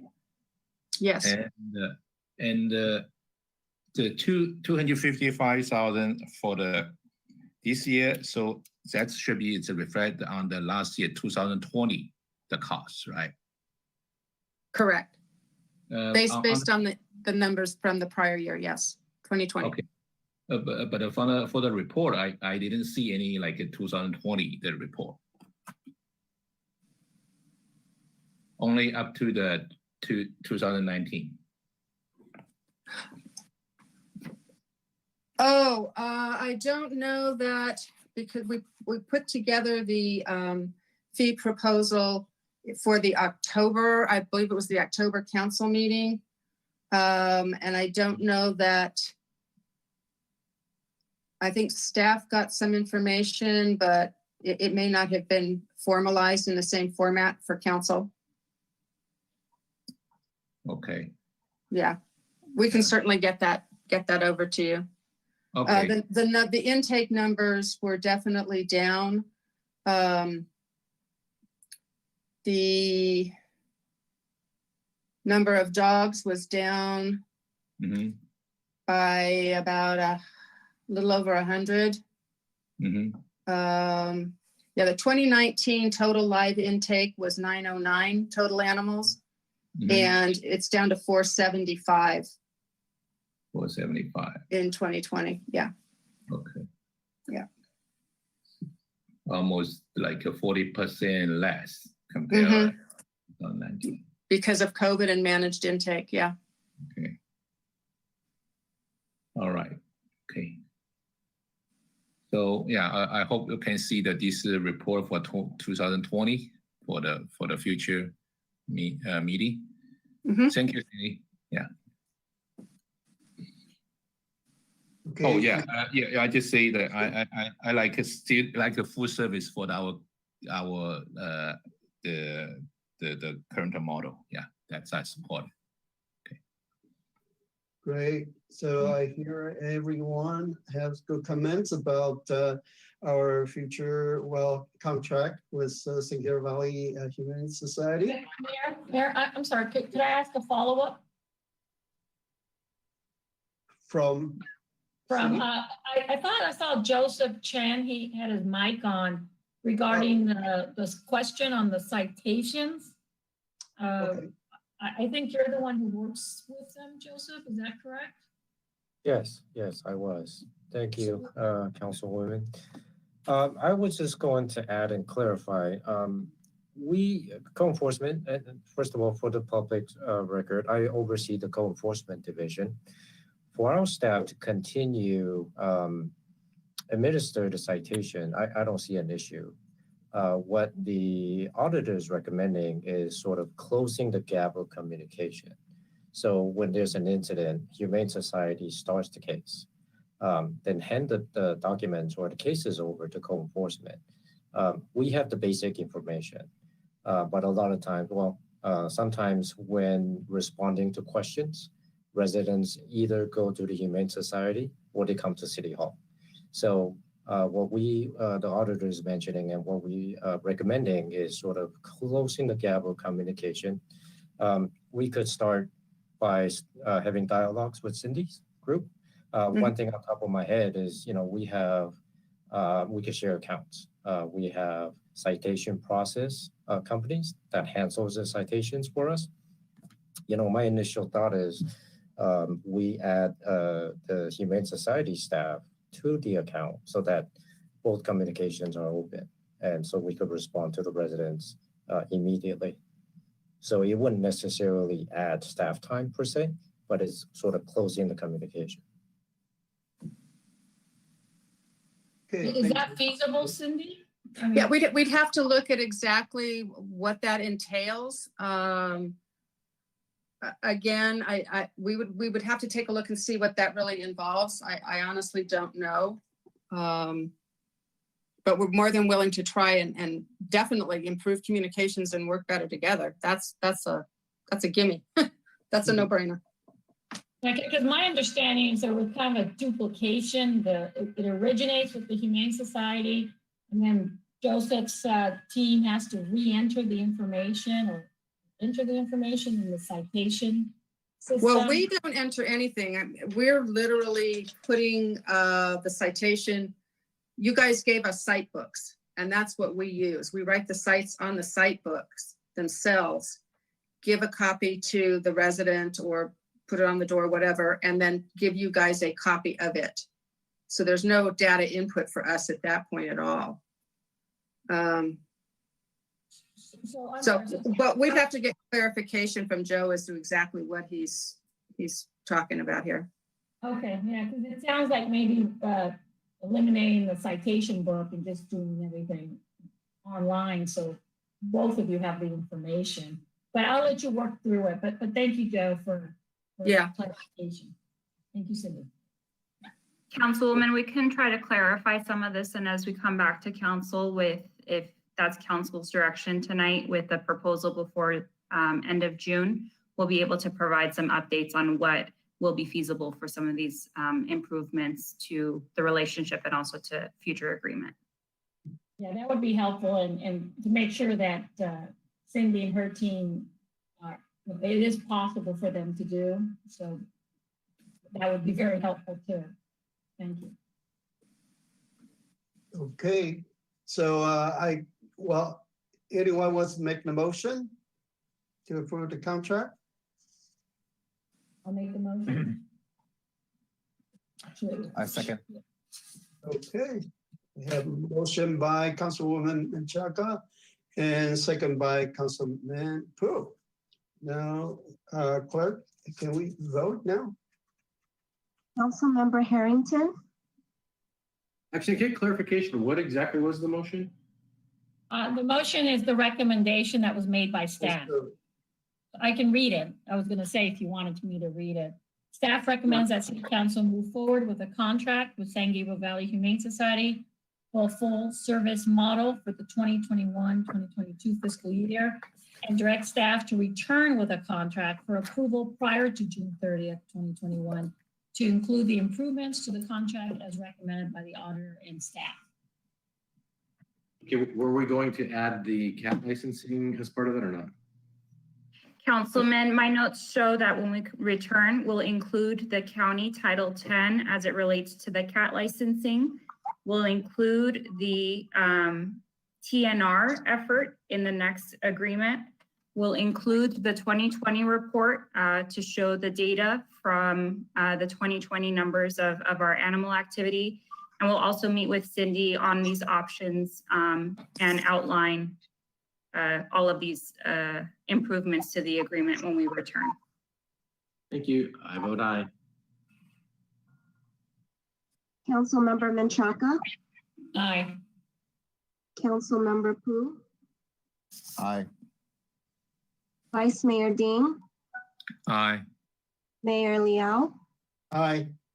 Motion passes by a vote of 5-0. Great. New Mr. Mayor? business. Yes. May I request a health break? Yeah, I think it's about time. And right now it's 8:05, so we'll take, what, 10 minutes break? How's that? Okay, we'll be back 8:15. Thank you. See you a little bit. Thank you, Mayor.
at 8:15. So I don't, well, I see everyone, right? Every city council is here. And let's continue the meeting. City clerk, next item, please. New business item A, city pensions, pension liabilities, and strategies and solutions. City Manager Lazaretto will make the presentation. Thank you. Thank you, Mr. Mayor and members of the council. So I'll make this quick because we have a rather long presentation by Will Kaholakula, our finance director tonight. But I did want to do a brief introduction. Will's going to talk about, he's going to do a very deep dive into our pension, what our pension plans are made up of, what the cost of those pension plans is to us, not only on the aggregate, but what we pay every year. He's going to talk about solutions for us being able to live within our current financial means in maybe reducing those costs going forward. And at the end, he's going to talk about pension obligation bonds, which we have sort of discussed in a roundabout way at a city council level several times. And because he's going to end with that discussion on pension obligation bonds, I asked Will to bring in a consultant, Michael Bush. He's on the call and he'll be introduced to you at the end and we'll give part of the presentation. But Michael is a CEO for a company called Urban Futures. And I've known Michael for about 15 years. And I tell you all of this because for two reasons. One, when I found out we were in a financial predicament in 2018, there were literally two people I called. One of those was Paula Chamberlain and the other was Michael Bush. And I trust them both implicitly and both gave me great counsel on how to deal with our situation. And ultimately, as you know, we brought Paula on board and we moved forward from there. But I tell you all of this because if we do move forward at some point with pension obligation bonds, we would be engaging the services of a financial advisor, and they work on behalf of the city in doing a bond issuance. And Michael's company is one that would do that for us. His company would only get paid if we end up issuing bonds. And again, I bring all this up because I want the council and the community to know that anybody we bring on board, they do have a vested interest in whether we move forward with an obligation or not. But I trust Michael implicitly, and I trust a lot of financial advisors, but I trust Michael to the point that if pension obligation bonds aren't for us because of our financial situation or an interest rate that we might receive that may be higher because of our negative fund balance or any other reason, that Michael would tell us that it's not for us, even if it means not making a commission on the product. I know that there are others that would do that as well, but I just trust Michael implicitly to do that. We don't have a contract with him, and at the end, when we decide what we're going to do moving forward after a meeting or two, we will bring somebody on board and we'll have a contract with them, and it will all be transparent. But I did want the council to know up front on why we brought Michael up to this point. He is extremely knowledgeable. He's done about several dozen of these different kinds of financings, not only pension obligation bonds, but others. And most recently, he's worked with Monterey Park and with Arcadia and several other cities in our backyard that have done bond issuances that have been very successful. And I know all of you in council are aware of those as you talk to council members of other communities. So with that, I will turn it over to Will and Michael. In the conclusion of what we're looking for tonight, we're not here to take any action. We're here to educate the council and the community on our pension situation. And this would be the first of a few discussions as we decide what solution is right for us. And ultimately, we're looking for direction from council on whether we want to continue these discussions. And again, what's going to work best for our community. So with that, Will, if you can take over. Thank you, Mr. City Manager. Good evening, Mayor, Vice Mayor, members of the City Council. Will Kaholakula, Finance Director for the City of San Gabriel. As Mr. Lazaretto mentioned, we'll be providing a presentation tonight on the city's pension liabilities, and financial strategies and solutions to those liabilities. Next slide, please. The city has a current liability of over $117 million related to their retirement benefits, their pension cost, as well as their OPEB or retiree health care. Tonight's presentation will focus on the pension liability side of it, and which is by the end of June 30th, 2021 will be close to $75 million. Next slide, please. The contents of the presentation will be broken out between taking a look at the city's pension plans and liabilities. And then the second part will be looking at the financial strategies and solutions. Next slide, please. So we'll begin with the city pension plans and pension liabilities. Next slide. So on this slide, we take a detailed look of the pension information for the city of San Gabriel. The city has a total of 8 pension plans that are broken out into 3 tier levels. The tier level that the employee is hired under is determined by the hire date with the city as well as with the CalPERS agency. Tier 1 employees are those employees hired prior to November 3rd, 2012 with the city of San Gabriel. These are your classic tier 1.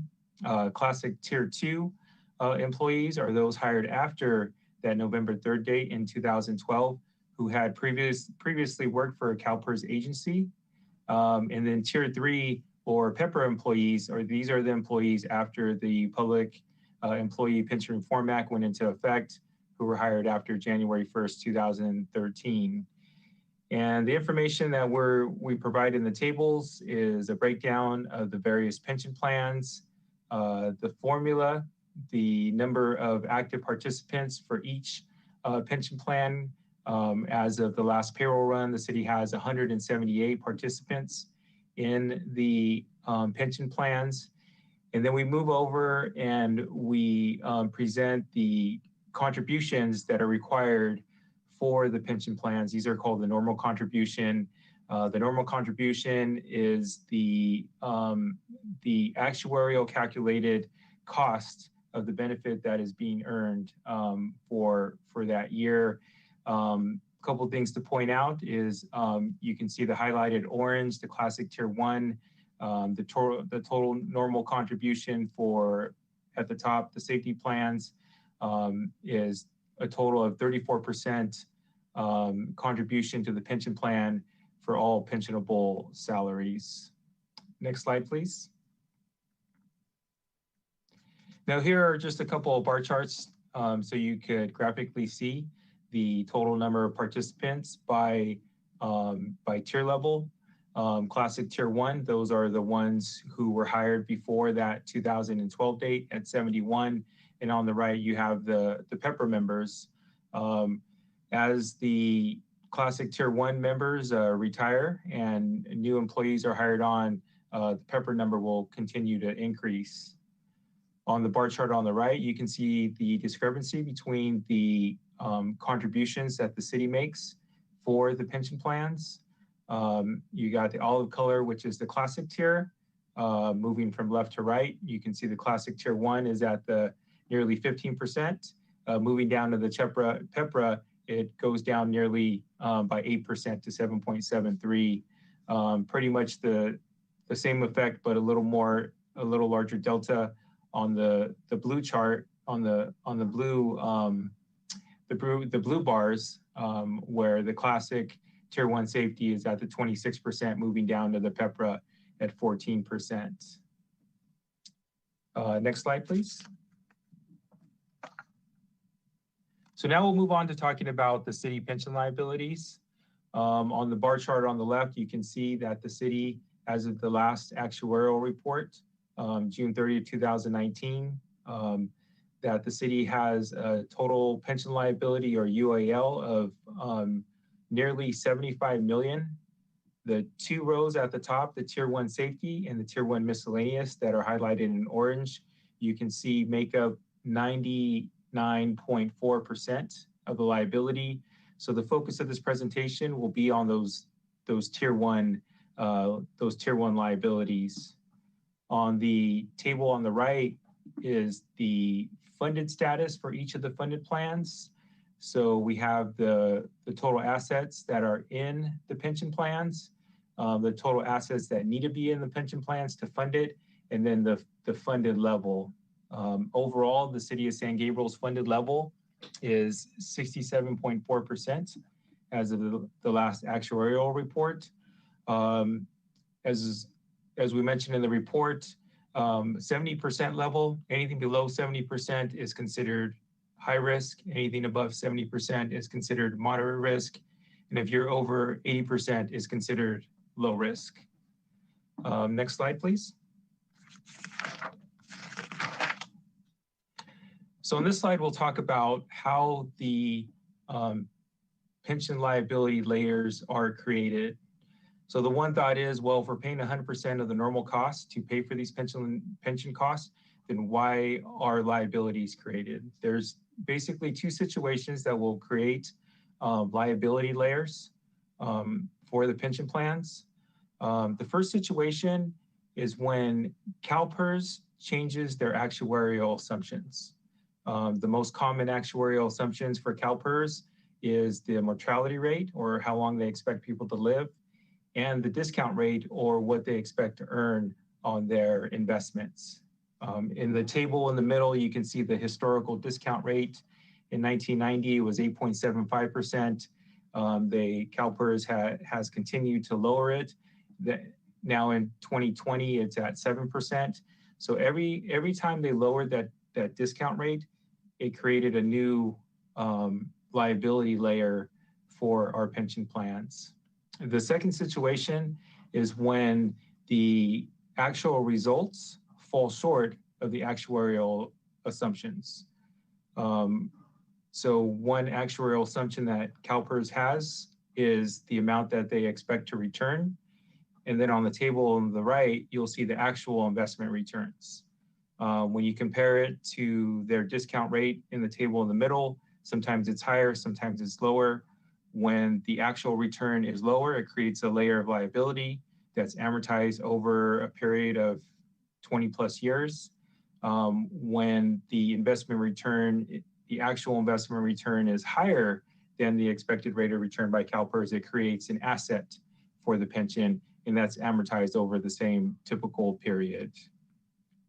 Next slide, please. So here's just a broad overview of CalPERS funded status from 1993 through 2017. And what you can see from this historical bar graph is just the impact on external factors, as well as changes that have been made by state leaders. So if you start in 1993, you can see that CalPERS was funded at a 96% level. From 1993 through 2000, the economy was very strong. CalPERS funded level continued to increase all the way to 128%. They call that super funded anytime you're over 100% funded. What the state leaders did at that time was they made a decision to enhance the benefits that they provide to employees. SB 400 enhanced the benefits for safety members. And then a few years later, state leaders passed Assembly Bill 616, which enhanced the benefits for miscellaneous employees. And you can see from that time that the funded status continued to decrease. CalPERS lowered the discount rate, which increased the liability and payment for cities. Coming up to right before the Great Recession in 2007, where they were 101% funded. And then you can see the impacts from that point with the Great Recession that we went through, their funded status going down to 61%, them implementing multiple changes, reducing the discount rate, passing the PEPRA laws, and currently, as of today, they're right around the 70% funded level. Next slide, please. Getting back to the city's pension liability. So this is the page from the city's actuarial report. This is for the safety tier 1 pension liability. So the things, the items, I just want to point out, it's a lot of detail, but just the columns are important to know. So you got the reason for the liability, the most common being the investment gain or loss. They also have the assumption changes. You have the date that it's established. So you can see it's in chronological order. Every year, new liability layers are added or assets if things did better. You have, each layer has its own amortization period. So they're not all on the same amortization period. Some will be paid off in 16 years. Some will be paid off in 27 years. And then you have the outstanding balance. So for the tier 1 safety, the total outstanding balance is the 54.6 million. Next slide, please.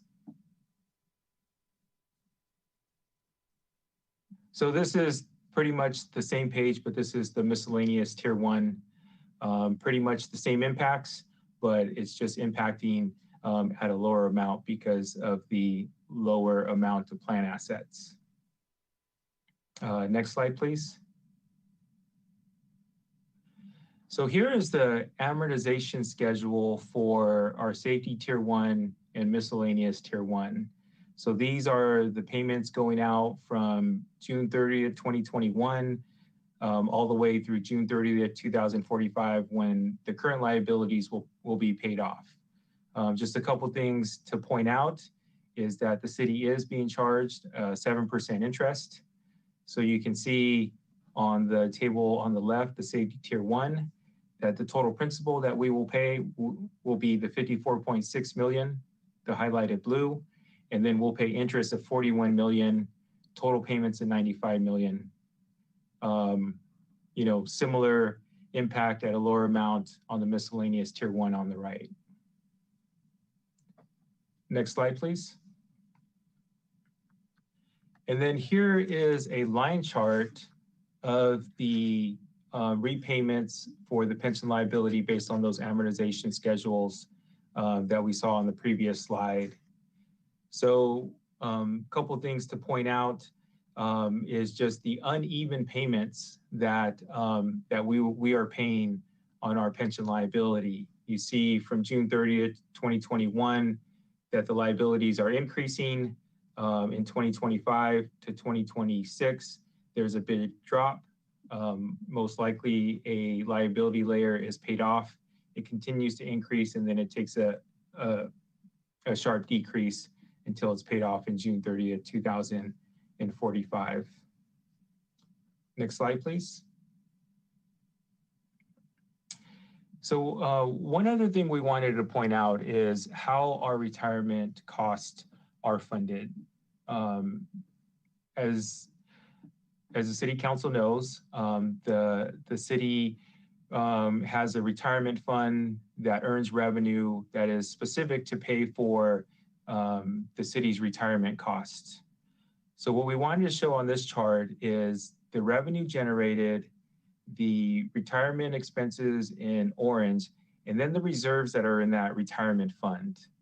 So you can see in 17-18, there was 7.2 revenue generated for retirement, for the retirement fund, 7.41 million in retirement cost, and then an ending reserve of 1.9 million. And then you can see throughout the years that the costs are higher than the revenue that's generated. And then you can see in the gray bar, just the continued depletion of the reserves for the retirement fund. By the end of next fiscal year, the reserves in the retirement fund will be 0. And then at that time, any shortfall will be made up by the city's general fund. Next slide, please. So that's basically the city's pensions and pension liabilities. Just a quick recap. The city has the multiple pension plans. The tier 1 safety and miscellaneous make up 99.4% of the liability. We have a liability as of June 30th, 2021 of nearly 75 million. Our pension plans are 67.4% funded. New pension liability layers are created on an annual basis or asset if things turned out better. The city is charged 7% on the pension liability or UAL. At the current amortization, the city will pay 55.7 million in interest. The current amortization of our CalPERS pension liability is uneven with big drops in certain years. And then over the next 5 years, the general fund will need to fund a larger portion of the retirement cost as the retirement fund has depleted its reserves. Next slide, please. So now we'll move on into the financial strategies and solutions. Next slide, please. So basically brainstormed along with information that's out there that of 5 solutions, strategies and solutions to address the pension liability. Some of the strategies and solutions can be used individually. Some can be used kind of as a tool and in combination. Next slide, please. So the first strategy and solution is to prepay the annual payment that we're required to pay to PERS for our UAL. Just that first that annual amortization of our debt, to prepay it. So cities have a choice to pay their annual pension liability payment over a 12-month period, or they can pay it in one lump sum before July 31st. If the city is able to make that payment before July 31st, the city will receive a 3.5% discount on the interest. That discount would save the city $222,000, and the payment that the city would have to make would be $6.4 million prior to July 31st, which we will try to do if the city can handle the cash flows for this next fiscal year that's coming up. Next slide, please. Another financial strategy and solution is to open an IRS 115 trust. This is basically an account that city can take funds and deposit them into the trust account. Funds deposited into the trust account can only be used to pay the normal cost or the UAL. The funds deposited earn interest, and it's a tool that the city can use to gather funds to pay their future pension cost. For example, if we prepay the annual UAL, save the $222,000, then we can maybe take those funds and deposit them into the trust to start building that trust up. Next slide, please. Another strategy is financial strategy and solution is to make additional discretionary payments. This is basically equivalent to making additional payments on your home mortgage, additional principal payments on your home mortgage. The CalPERS allows agencies to make additional payments at any time and in any amount.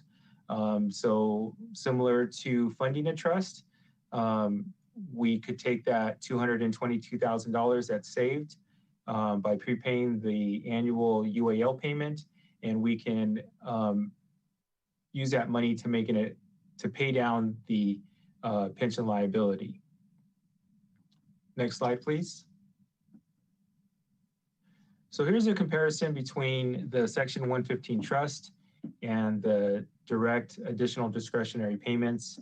The 115 trust does not reduce our UAL because it's going into a trust account.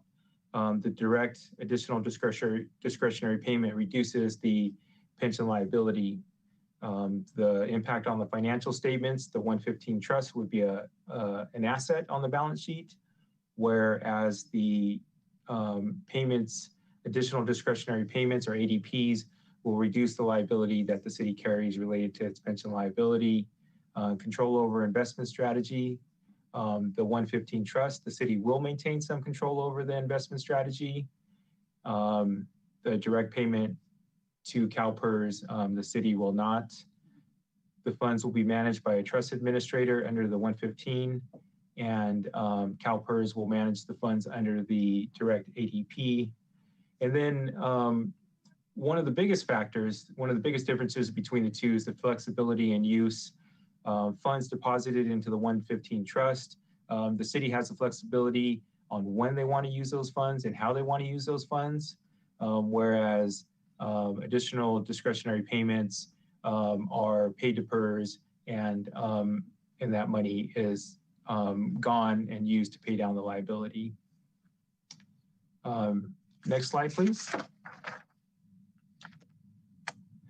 Another strategy that is out there is that CalPERS offers, and that cities can use, is a fresh start.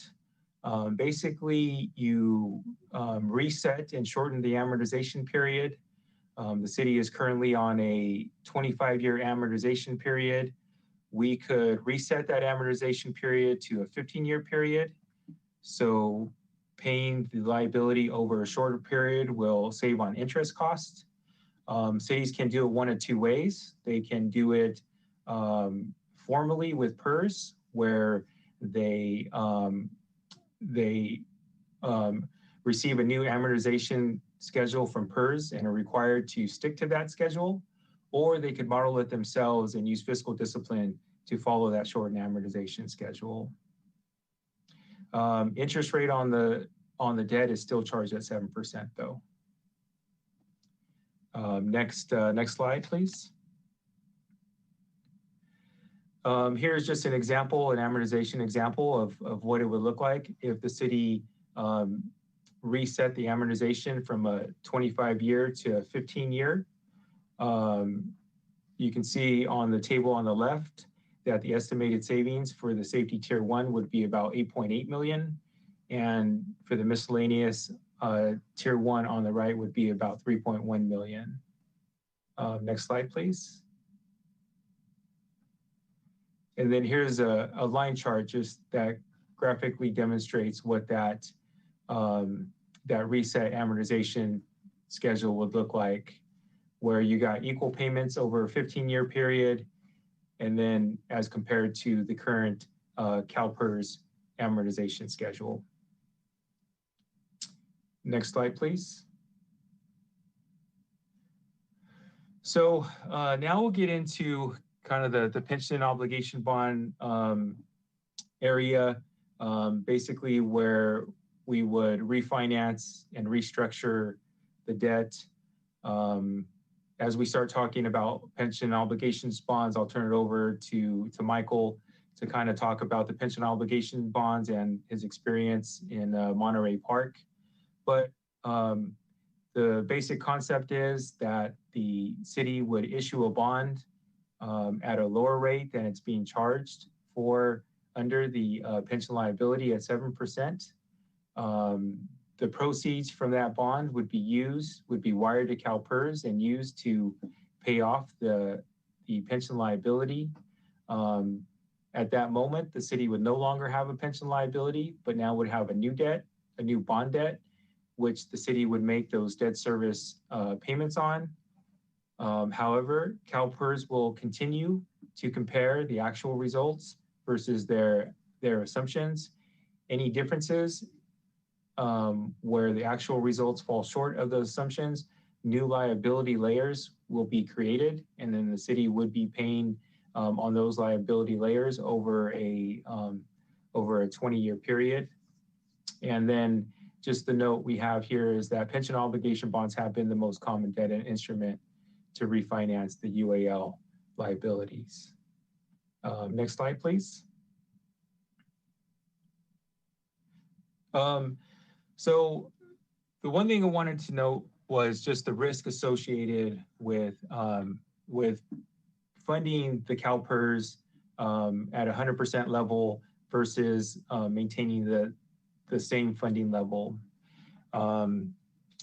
So on the table, you can see that you can see a comparison between 100% funding level versus a 67.4% funding level.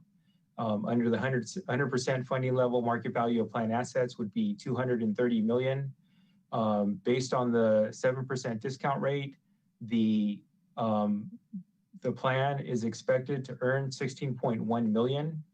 If the actual investment returns are only 4%, the plan would have only earned 9.2 million, falling short by the 6.9 million. And that would be the new liability layer that the city would pay on. If you compare that to the 64.4% funding level with market value of plan assets of 155 million at a 7% discount rate, the expected return on those assets would be 10.8 million. Whereas if the actual investment return was 4%, the actual return would be 6.2 million, falling short by 4.6 million, and that would be the new liability layer. The difference being 2.2 million. The one thing to note that if the investment returns exceeded the discount rate, then the new asset layer would also be that much greater because of the higher funding level. Next slide, please. Now moving into the pension obligation bonds, and Michael, if I can pass this off to you to talk about the pension obligation bonds, and on the next slide we have your experience in Monterey Park. Great, thank you, Will. Can everyone hear me okay? Great, thanks. Lots of information presented to you tonight. I'm gonna, if you don't mind, I'm gonna take a couple steps back a little bit just to frame for you what others are doing prior to reaching that point of issuing financing. As Mark indicated, several months back, he reached out to me and we talked about pension obligation bonds. And the way we started the conversation was just looking at feasibility. Could the city possibly consider issuance of bonds to fund its pension obligations? So we started to look at that. Most of the pension obligation bonds being issued now are high-rated transactions, meaning they've got an investment grade rating of AA for the most part. So Monterey Park, we're going to talk about next, they had a AA rating. But there were, however, a few transactions that early on were from agencies that did not have strong financials. One specifically comes to mind is the city of Placentia. The city of Placentia looks in some cases similar to San Gabriel in that a few years back, they had a negative fund balance. They had embezzlement, not that you have that, but they've had a lot of challenges in Placentia, but they were still able to go out to the market and issue debt specifically to fund its pension liability. And as you can see on this slide here, most pension bonds recently have been somewhere around the 2.5 to 3.75%. Well, when Placentia went forward, they had a much higher rate, actually. It was about 4.18%. But as Will has presented to you, CalPERS is charging 7%. And so even a 4% rate looks pretty good compared to a 7% rate, despite the city's credit challenges. You know, other larger agencies, they look at the same funding strategy as Will presented in terms of paying in advance in July for the discount. Well, several agencies will go out and they will issue what's referred to as a tax revenue anticipation note. It's a 1-year short-term obligation where they will borrow money and they will pay their lump sum obligations due early in the year and pay back the note at the end of the fiscal year. So one thing that the city of San Gabriel may consider, if it does not have the cash flow to advance fund that obligation to save the $220,000 that Will pointed out, we may want to look at a tax anticipation, tax revenue anticipation note. They're called trans. They don't cost very much because they're short term. The interest rates are really low, and if the benefit to paying lump sum is 3.5%, we would just want financing that's cheaper than that. And I think that's a possibility that I think the city may want to consider and looking at. Pension bonds, generally speaking, have come back from really a place where they weren't issued for a long period of time. What really has driven a lot of that is the CalPERS structure from PEPRA And for the first time ever, really, when they set up PEPRA, they also established fixed dollar amount payments that you will pay your unfunded liability on annually. And they forecast those for you so you can get a good sense of what's due and when. Prior to PEPRA, pension obligations or unfunded liabilities were a component of your payroll. And so if you had an increasing or decreasing payroll, that would determine how much money you sent to CalPERS. Well, as the fund started to lose money and as Will pointed out through the Great Recession, well, concurrent with that, most municipalities cut the workforce. So you have two factors happening at the same time, which affected the viability and funding of the plan. One being a reduction of workforce, which limited the amount of payroll percent that would go to CalPERS. And at the same time, CalPERS was losing money, having more money go out to pay retirees than coming in. As a result, they revamped their system, created the PEPRA plan, reduced the benefit levels, and somewhat reset how pension bonds would be viewed. As a result of that, banks, investors, became reinterested in pension obligation bonds in California, and primarily due to structure, but also primarily due to credit of those that have been pursuing them. Again, also high credit rating agencies. Prior to the issuance of bonds, as a practice, at least for us, we try to exhaust every remedy that we possibly can, and I think Will pointed out several of them. We're not a big fan, honestly, of the Fresh Start. It looks attractive to reduce your liability in terms of maturity, but you still stick with the 7% interest rate. On top of that, as you can see from the chart Will was able to show you, the costs go up, annual costs. So if you have a tax override for pensions, which you do, you're one, I think, of 12 or 13 in the whole county that have that. So it's pretty unique. But if those payments exceed that amount, then you're coming out of pocket, out of general fund, so to speak, to meet that obligation for increasing payments and reducing maturity. As an alternative, I think, as Will pointed out, there is something referred to as a Fresh Start, which based on availability of money, you can send CalPERS money anytime you want, any dollar amount that you want above your minimum payment, provided that you tell them specifically which base from which plan you want to pay. And so in the case of San Gabriel, you look at the funding status of both plans, you look at the impact of both plans, the growth of both plans, and you can pick which plan would be advantageous to make ADPs the additional payments to. It's I think in the city's best interest to identify, that strategy going forward regardless.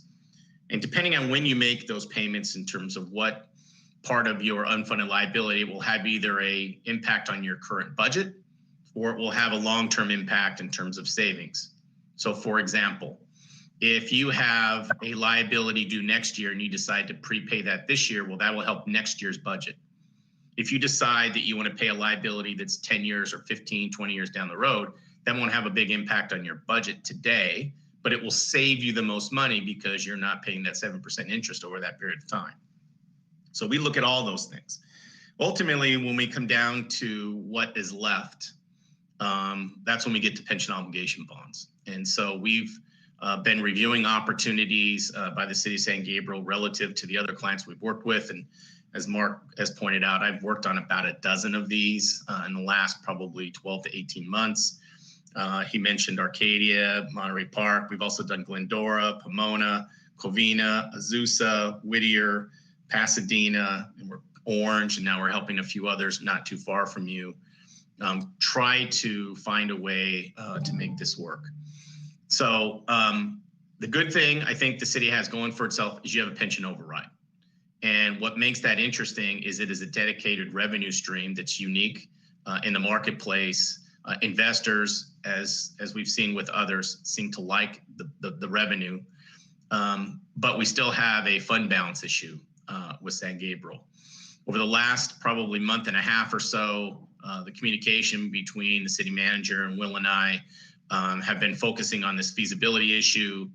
And what I think has come into play now, and I think the mayor hit on it, was now this Recovery Act funds. And how do we utilize Recovery Act funds, the Citizens Business Bank loan, and how do we restructure those things to improve the bottom line for the city and present the strongest credit possible. I think if we can accomplish that, then I think the city definitely would be in a good position to consider going forward.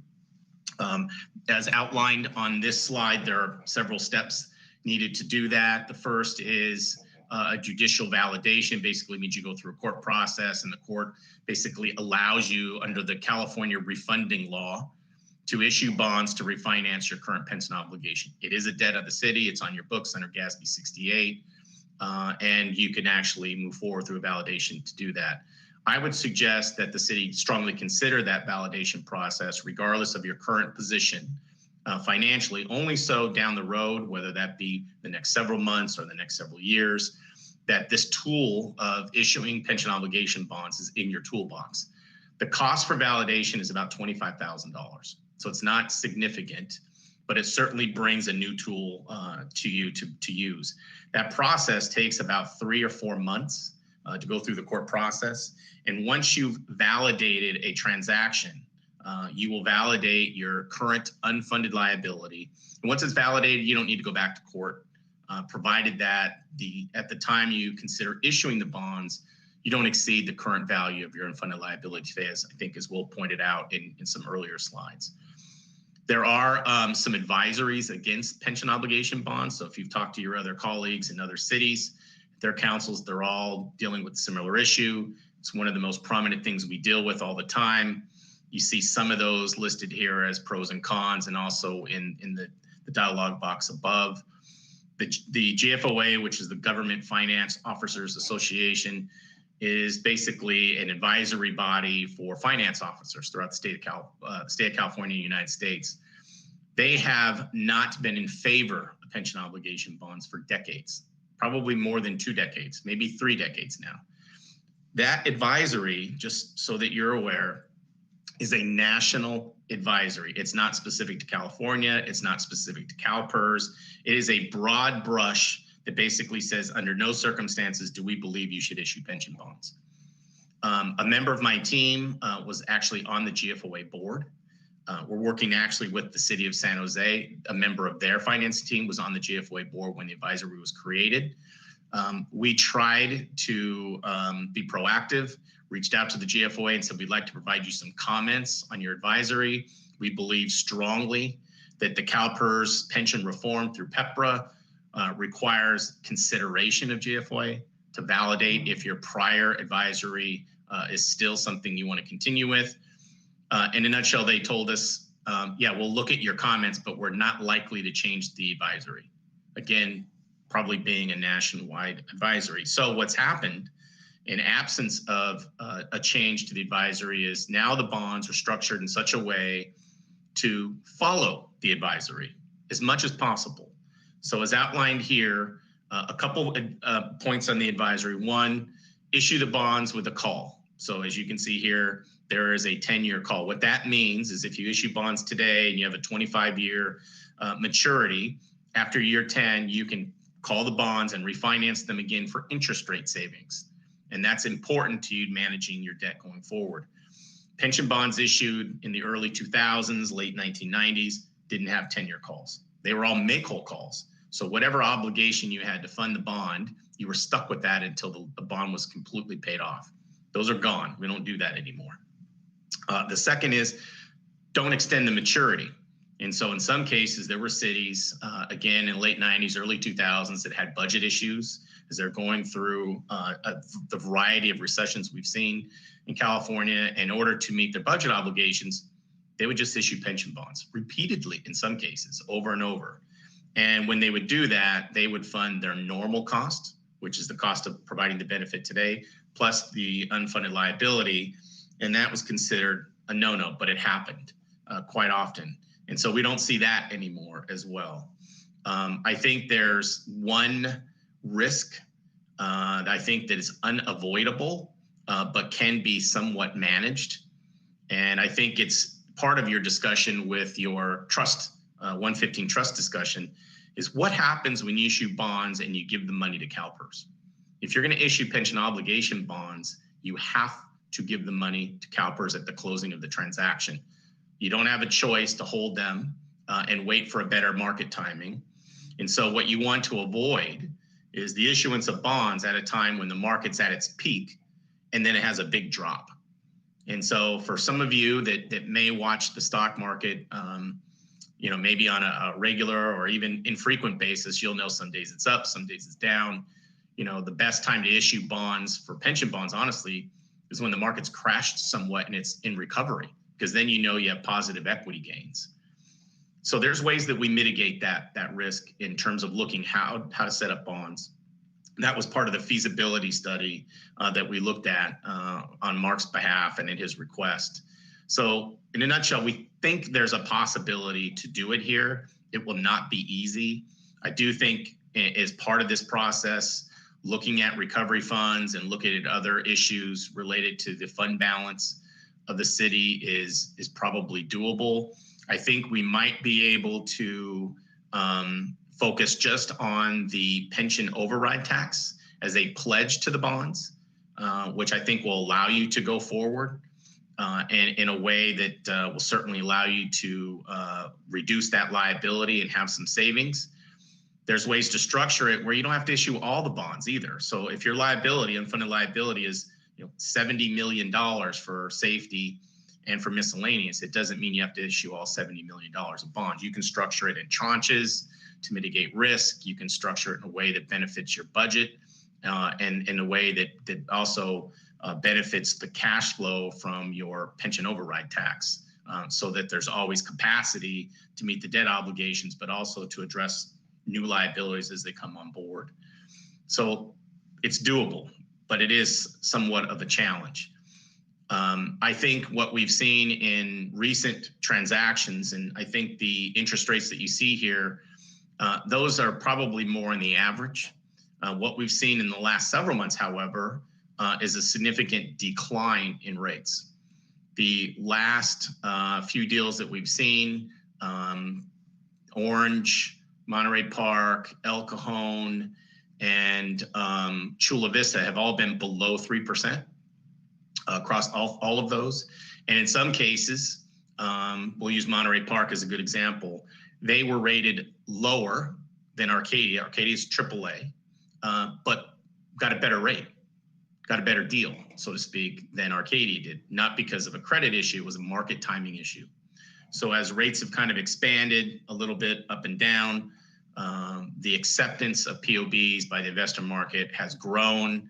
There's more demand for them. They're a little bit more accepting, and now rates are a lot more competitive. There's a lot more investors interested in those. I feel pretty confident if the city were to go forward, getting a rate below 7% would certainly not be the problem.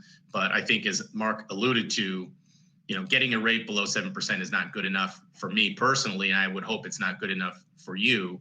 We would want something that's competitive and would make sense long term. And so the range that I think you see in the slide here would probably be in that range that we would expect, depending on the credit quality that we would ultimately come to. I believe when you look at pension bonds over time, the one thing they do is you see that those peaks and valleys that Will presented in your payments, estimated payments going forward. Well, all those little peaks and valleys disappear, and it becomes a flat line going across. You get a level payment going out. The benefit to that, as I think Will pointed out in earlier slides, as CalPERS changes the dynamics of their plan and assumptions in their plan, you will have new liabilities. The PEPRA plan has changed the way they amortize those liabilities. They're now all amortized over 20 years. There's a slight ramp up to that, so you don't get hit all at once with the new liability, but it's level. And so even if you have new liabilities come on board, what we have seen in our stress tests of all the pension bonds that we've worked on is by lowering the obligation through financing, it provides you capacity for changes by CalPERS or market losses where you can absorb those a little better prior to even hitting previous debt levels that CalPERS charges you, depending on the change in assumptions or losses by CalPERS. And so there is a benefit to issuing pension obligation bonds, even if there are changes to the discount or if there are losses by CalPERS. The one con, though, is that deposit that you make with CalPERS. So what we've been able to see is, as long as there's no loss in the CalPERS plan, and by loss I mean significant loss, what we've seen for agencies that we've worked with, significant being 15 to 20% of your plan loss in the first 24 months, then for the most part, a pension obligation bond issued at rates that you see here will make financial sense. It takes a significant loss up front for you to lose the savings. And so that's the one thing that we don't have a crystal ball on. We can't determine whether or not where the market will be in the next year or 24 months. But we do prepare what's referred to as a Monte Carlo simulation. It's used all the time to look at probability. And so we'll run 1,000 to 10,000 reiterations of possible CalPERS returns to determine the likelihood of success for a pension bond deposit with CalPERS. And what they measure is whether or not your balance in your plan at the end of the pension bond period, whether that be a 20-year financing or 25, is higher than if you just made the standard payments yourself. And for the most part, what we've seen across the board based on these rates, it's about 80 to 85% probability that your balance will be higher. That still leaves a 15 or 20% chance that it will not. And I want to present an interesting perspective on that. When working with the city of Glendora, they had lots of questions on pension bonds. They were one of the first to kind of jump out and take a look at it.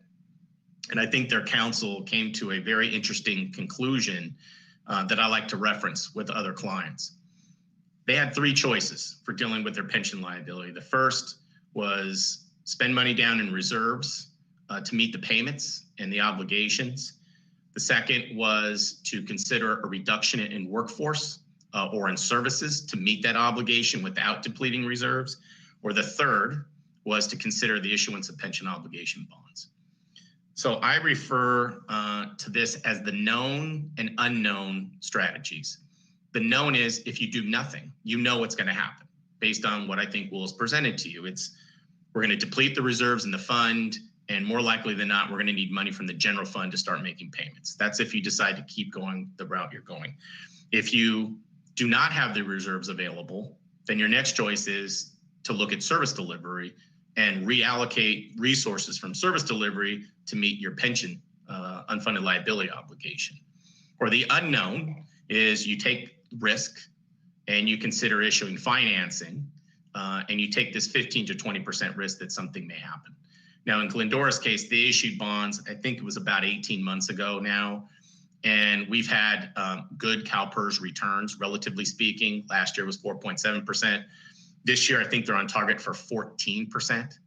So last year's negative results will be washed out by this year's positive results. So any agency that's issued pension obligation bonds over the last 12 months is going to get a huge bonus with the CalPERS return. So they're going to earn 14% on their pension bond deposits, which they're only paying 3 or 4% for. So their plans are going to have a lot more funding in them, but nobody could have known that. But that was a little bit of the risk that we take, and obviously that certainly helped with that liability. There's one other option that we may want to consider. I've not had a chance to speak to Mark and Will about, but there's a concept called merged bases. And your plan has a series of credits and deficits, and they're spread out over the 25 years as Will's presented to you. There's a way to merge the credits up front so that you can get credit for those in the first several years of your amortization. And that may give you some budget relief. There is a cost to doing that, but it's certainly cheaper than issuing bonds, and it may be something we may want to consider. And it's something that I'll share with Mark and Will shortly. So Will, if you want to go to the next slide, I can talk a little bit about Monterey Park if you like. So Monterey Park, similar to you in the fact that it has a pension override. Very unique again. So we worked on that transaction. They were very fortunate that they had already issued a pension bond from before. And as you can see here in this slide, when they issued those bonds, the court allowed them to issue additional bonds, so a second validation was not needed. It saved them legal fees, but it also saved them the interest cost of going through validation. So for every month that you're going through validation, you're paying that 7% interest on your unfunded liability. By avoiding validation, they saved $1 million of interest on their unfunded liability. So right from the start, we knew we were going to save at least $1 million. We presented the credit there, very strong. They've got healthy fund balance. As you can see here, they got a bond rating of AA. The market timing was good. We looked at when we were going to issue bonds, and we ended up issuing it at 2.66%. At the time this bond was issued, that was the lowest interest cost of any pension bond in the state of California ever. So it beat out AAA Arcadia, beat out AAA Glendora.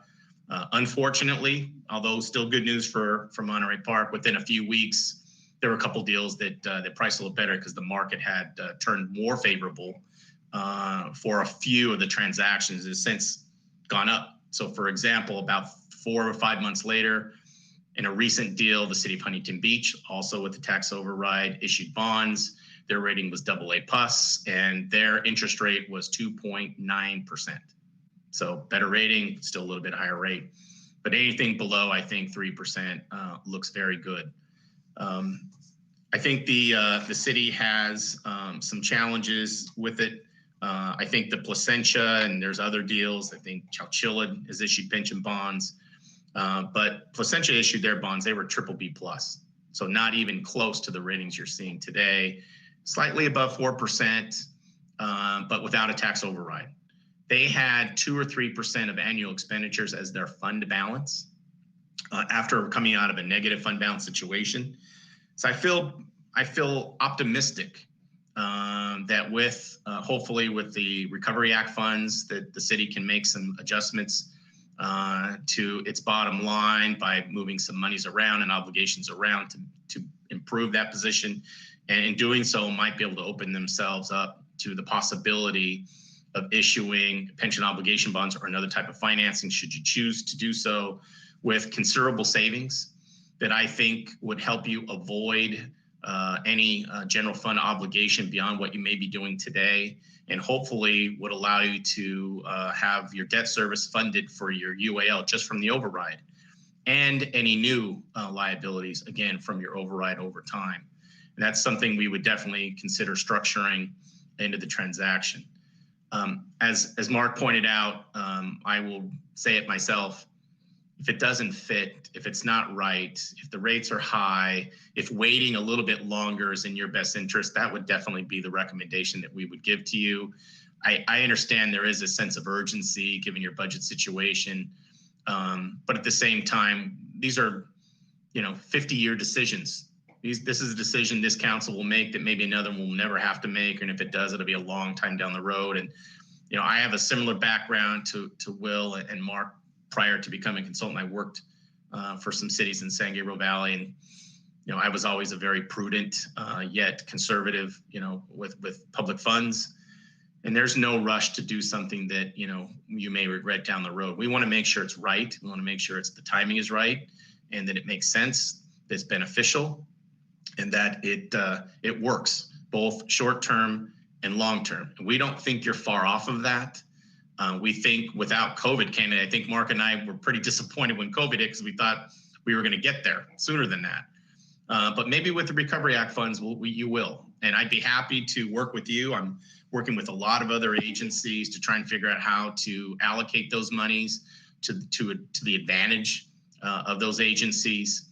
I've got a similar issue in Mark's former city, where they've got lots of money coming in, and they need to figure out how to allocate it to meet goals that they have. And that will be the challenge, but I do believe there'll be an ability to do it. I think we'll have to figure out how, but I'm certain that will come to fruition. It may take a little while to do it, but if you decide to go forward and you decide to go through a validation, you have plenty of time to study. And again, once you do validate, if you decide to make that choice, you can issue bonds anytime.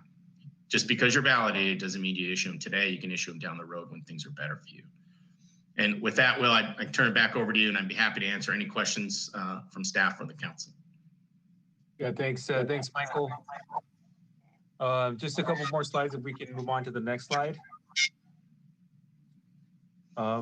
Michael, do you want to just kind of talk about this chart, just the kind of savings and? Yeah, thank you, Will. So this was exactly what I was referring to. So if you see that orange line, this represents your current payment plan.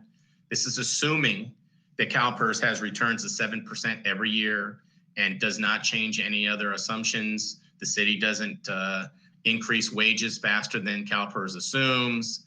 And so if you do that, then the orange line is what you'll end up paying. That blue line represents the difference between a 4% POB versus you paying 7% to CalPERS. And as I indicated in previous comments, you'll see that line is flat. The gap between the blue line and orange line is savings, essentially what you would have paid. But I want to focus your attention specifically on the very beginning and the 1/1/22 area. That's the difference between what you would budget and what you would pay. And so as you can see, you have a slight increase from that point in 21 to a peak in looks like about 26 or so. And then it comes back down and then it peaks back up. We look at this in two different ways. One, we want to present to our clients budget savings because that's real savings. That's the money you currently budget every day that you can count on to allocate to either building a reserve in your fund or paying down your OPEB liability. The other dollars, those aren't budgeted for you yet. So we don't like to assume that they're always available. I think here you're constrained to what your pension override fund will bring you. But what you can do if your override is eligible to meet your OPEB costs, what we've done with our clients is part of the concept of issuing pension obligation bonds. We take it a little bit further and we work with the staff to create pension funding policies. In other words, we prepare a plan that determines how and when pension liabilities would be dealt with as they grow over time. And in this case specifically, the savings you see here, we would probably present to staff, for the staff to consider presenting to council, a plan to use those savings to pay down other liabilities, whether that be OPEB or future liabilities. So you could build up reserves to do that. We think that's really important from a credit perspective. The rating agencies want to see the ability to bank, monies for future liabilities. There will be a future liability. CalPERS will have a year where they don't return 7%, and you will have a liability from that. That should be just something we all accept. Hopefully it won't happen in the near term. And you can find ways to get to this presentation slide here to where you can handle those types of increases, but they're certainly doable. The policy is something that will give the council and the staff guidance to how you would achieve that. It's very common for our clients to issue pension obligation bonds to fund the CalPERS obligation and then take the savings and do a couple different things with it. One, set it aside for future liabilities to CalPERS, and two, to pay down the healthcare or the OPEB liabilities faster with the balance of the savings. So those monies continue to work for you, pay down your liabilities over time, so that you certainly are in a better financial position going forward and you protect your general fund. Thanks, Michael. Next slide, please. So just to conclude the presentation, the city has over 117 million in pension and OPEB liabilities. The focus of this presentation was on the city's pension plans, which will be over 74 million by the end of 2021. Fiscal strategies and solutions were presented to address the pension liability, and staff is looking for direction on the next steps to address the liability. Next slide, please. And that concludes the presentation.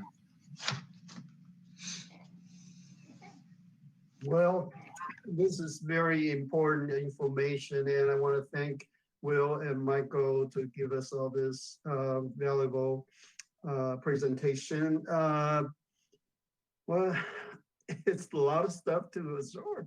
Does any city council member have any factual question for staff to clarify the report?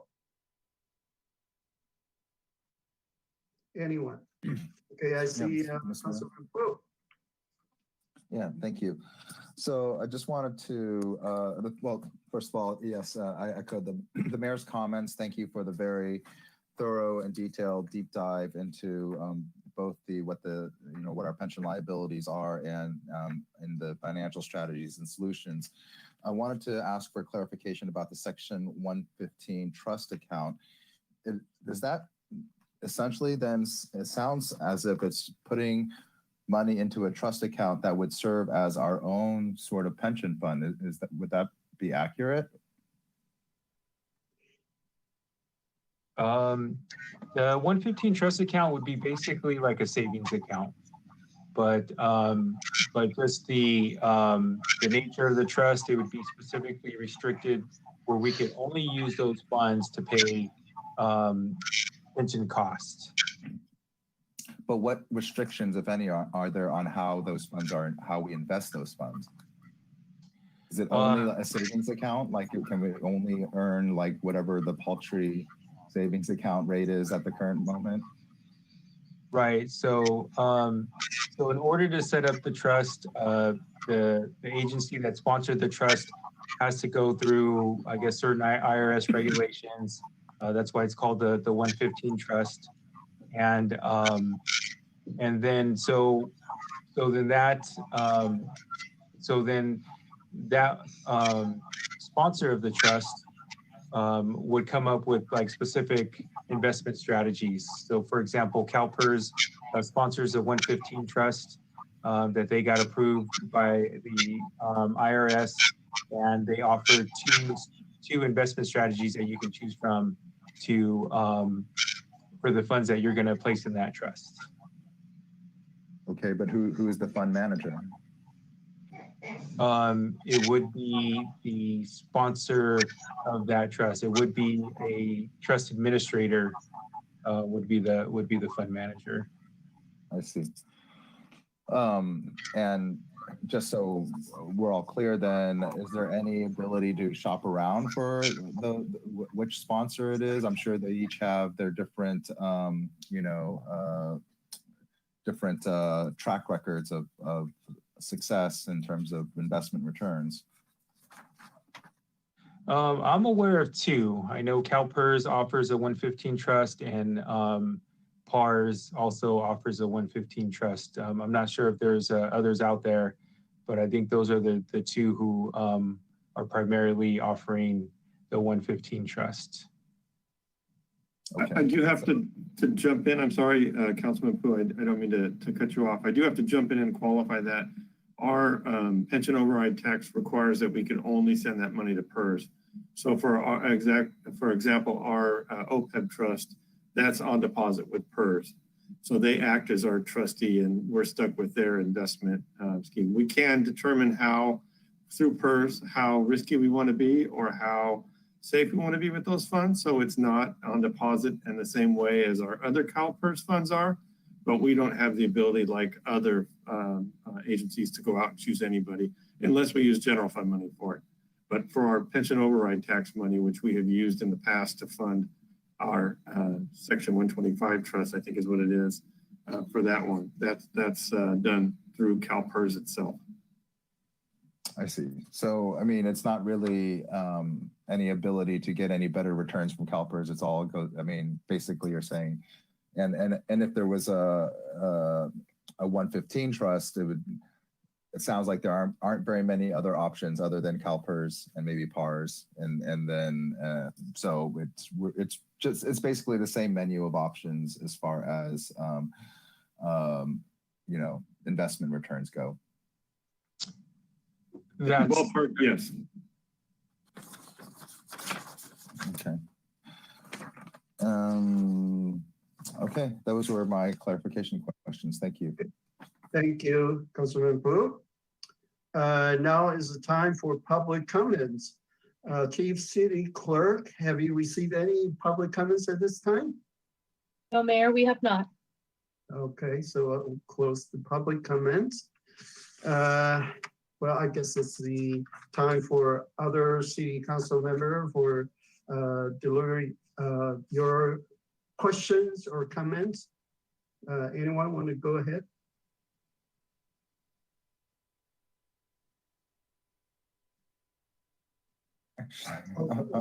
I'm sorry, Mayor. Yeah, I actually do have another clarification question. So the chart at the very end that shows what the debt service would be for a POB shows that at roughly 4.7 something million. What is the principal of in this assumed estimate here? Is it the 74 million that we are currently as our current? Or what is the principal? Yeah, that's correct, council members. So yeah, so the total principal, the model here is based off of that 74 million pension liability. Is it ever possible, or is it ever done that the entire amount, including OPEB, is included into the pension obligation bond principal amount? So the total, I guess, is 117, correct? Do you want to answer that, Michael? Sure. It's a good question, Councilmember Pu. In fact, there's been one financing where they've dealt with both their pension UAL and their OPEB liability. It was the city of El Monte, and they're done as two separate transactions. So it's not one, but you can finance both. And were they able to get the same rate on both? I believe it was fairly, I know they got a better deal on the pension liability, but I think the OPEB, being a little bit different credit, was probably slightly higher. But I think there's, with the OPEB liability, what you want to reach is a break-even point. So let's say your liability, I don't know, Will, what's the OPEB liability again? Is it 48 million? It's yeah, right around 46 million. So Councilmember Pu, one thing that we've been able to analyze for some of our clients is there's a break-even point where, let's say your liability is 48 million. You don't need to issue financing for the 48 million. You need to issue enough financing where the interest cost from the deposit of principal is sufficient to fund the balance of what's needed. Can you repeat that? There's a break-even point where a deposit amount, let's say your liability is 48 million. Let's say you fund it with 30 million. The interest earnings from your 30 million should be sufficient to make up equity growth, the balance that's needed. So you don't necessarily need to fund the whole thing with OPEB. Got it. Thank you. That makes sense. Okay.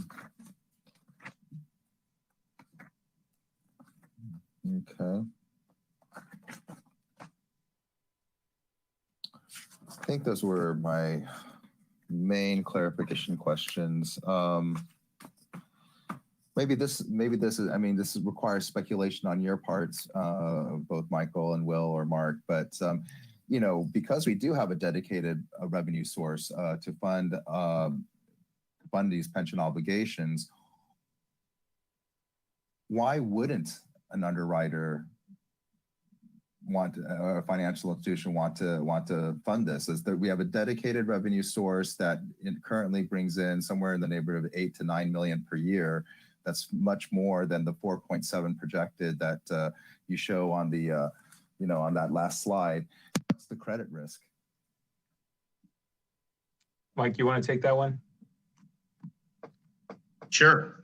It's a great question. I think the credit risk specifically, as I think Will pointed out in the cash flow or expected payments, the concern I think would be just the general fund's cash position in the event that there should be increases by CalPERS or changes in the discount or assumptions to where your general fund would be needed to make up the difference.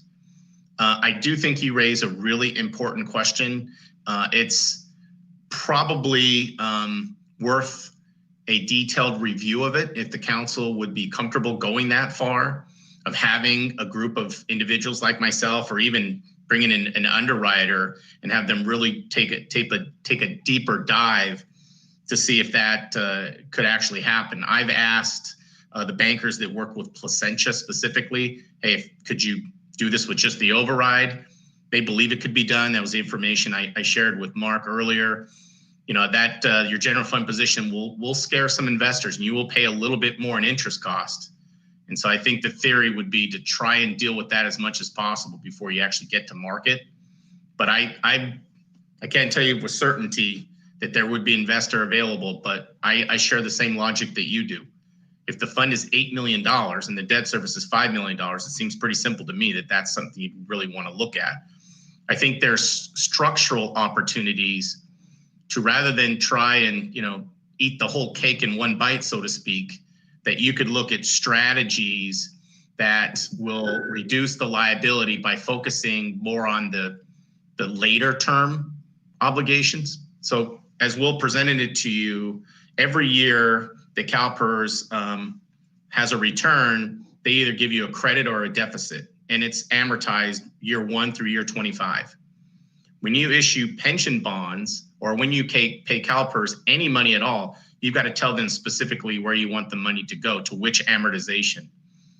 There's likely a structure that would allow you to focus on the back end of your obligation where the interest costs are the highest, because it's 7% a year for 20 years or 25 years. You can fund the back half of your obligation and save more interest than funding the front, because the interest cost is greater in the back end.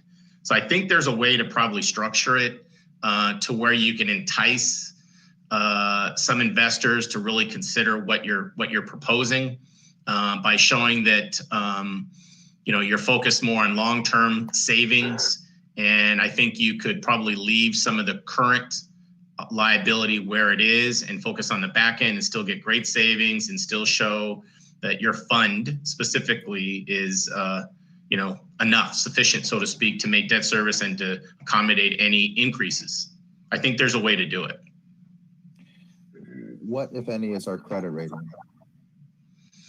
That's an interesting question too, Councilmember Pooh. You're asking all the right questions. You know, I don't know if anyone has specifically had a rating just on their override tax. So in Monterey Park, that has an override, they use the general fund too as part of their obligation, because they also contribute general fund money to that pension obligation specifically. A better comp for you guys might be the city of Inglewood. The city of Inglewood, when it recently issued its debt about a year ago, their pledge was only the override tax. And how they sold their override tax to investors is they insured investors that for every dollar of override tax they brought in, they would only obligate basically 75 cents of it towards debt. So there's always coverage above and beyond debt service. And it worked for them. So they had coverage of 125. So for every $1.25 they bring in, they're paying $1 pension bond in Inglewood. And that worked for them to get, I believe it was an A+ rating. Right.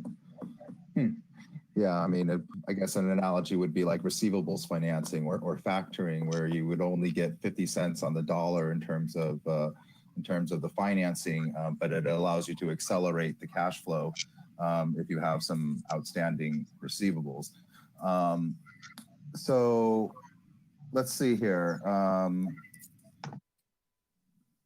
Because I actually think that, you know, this is for both the council and the staff, that it could also go the other way, where basically, you know, refinancing of the public works facility loan would then bolster the city's credit rating, which would then, you know, make the financing of a POB cheaper or more easy. That would effectively erase the negative fund balance. But it, you know, in that case, we could be in a chicken and the egg situation where which one's going to go first? You know, which one would come first? Because if we can't do if we can't refinance the public works facility, we may not be able to get the pension obligation bond. But if we don't get the pension obligation bond, we may not be able to refinance the public works facility. So I just want to put that in there as food for thought, because overall, I would assume that the retirement fund's credit rating, just standing on its own, is extremely strong. You can show that those returns going back to 1948. And it's, as long as property values stay where they are, you know, it's not going down. We could also fund it at, you know, as Michael sort of suggested, maybe 75%, and then use the remaining 25% each year, which you don't need for debt service, to do other things, such as paying down OPEB or whatever. But, and at the same time, potentially lower the retirement tax rate, which is, you know, would be a benefit to all of us as the taxpayers and homeowners in San Gabriel. Potentially, depends on how the math works out, I think. But then, yeah, but so I think at some point we just need to have a more global discussion too, that can, for me, that's a piece that is missing in some sense, because I think what I would like to be able to do is have a sort of like a strategic plan or something going forward about what do we do first, or and what would be more critical, or what do we think would be more feasible to do first. I don't think it's smart probably to try to do both at the same time, perhaps. I think that maybe will look strange to the markets. And anyways, you know, when you have one borrower that's just going out all at once for all this, you know, financing, it doesn't, to me, that's just smells funny. But I think that, you know, in our future conversation about this, I would love to have some more feedback and positions about, you know, what comes first, what comes second, how are we going to go about this? In addition, I think we also obviously need more information about what a POB would do in terms of savings. How would it then affect even the rate that we authorize every single year? In the past, with our not the most immediate previous finance director, but the finance director who kind of screwed us, he would just say, "Oh, you have to max it out. You have to max it out every single year, just because, you know, we don't have any other way of paying for this." And, you know, but he never offered any solutions either. So, so anyway, I'm glad that we're actually looking at some potential strategies and solutions for this. Thank you. Thank you, Councilmember Pu. Any other city council member have comments or questions? Okay, I see Councilwoman Menchaca. Yes, I agree with the mayor's comments and Councilmember Pu. This is a great presentation, just the beginning. I know for me, doing nothing is not the option, or is not an option for this city. We need to develop some type of strategy. You know, there's lots of possibilities here. I wanted to mention to Michael the fact that when he mentioned Glendora, back in January of 2020, I'd gone to a conference, and one of the council members there from Glendora was just trying to persuade all of us in this very large room about doing this type of POB. And yeah, the savings were pretty significant that they were able to do. And I remember trying to bring that back to our city, at least just to have this type of discussion. And of course, COVID hit, and you know, we had to take a different direction. But I like the fact that you've kind of outlined it, Michael, about you know, you either use your current cash flows, or you reduce services, or you you know, develop something. You know, you could come up with a strategy, and there's so many possibilities here. I think in our to our benefit, or some of the positives, is that we do have a dedicated revenue stream, and not everybody does.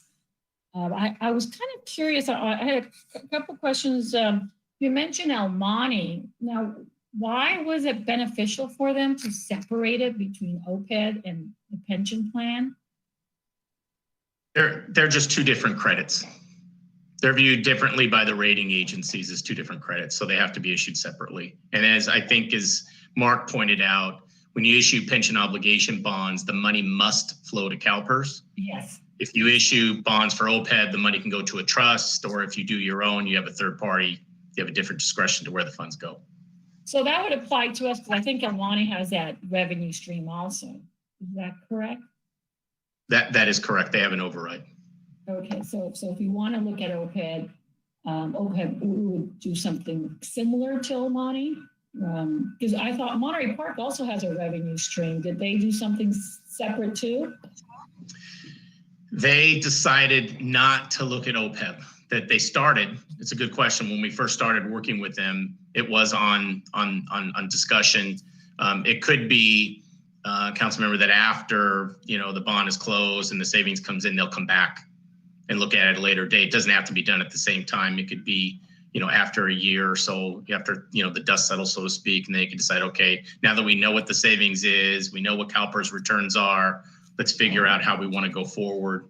And I think, given that it's a revenue source that's tied to assessed values, going through a budget process to look at OPEB is probably the right start, to talk about how you want to allocate revenues, going forward, because there is a level of commitment there beyond, obviously, a debt service for pension bonds. But I think the right approach might be to obviously tackle the one that's the greatest obligation and deal with it first, and then see how you can fund the OPEB liability. And again, I think there's strategies that are similar to deal with that as well.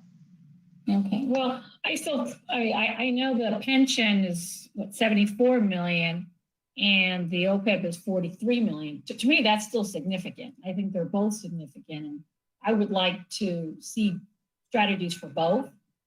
If it means that we do nothing for OPEB, then so be it, because the pension is the larger one. But I still would like to kind of have like this parallel analysis on both, what the opportunities are, because still significant. 43 million is a lot of money.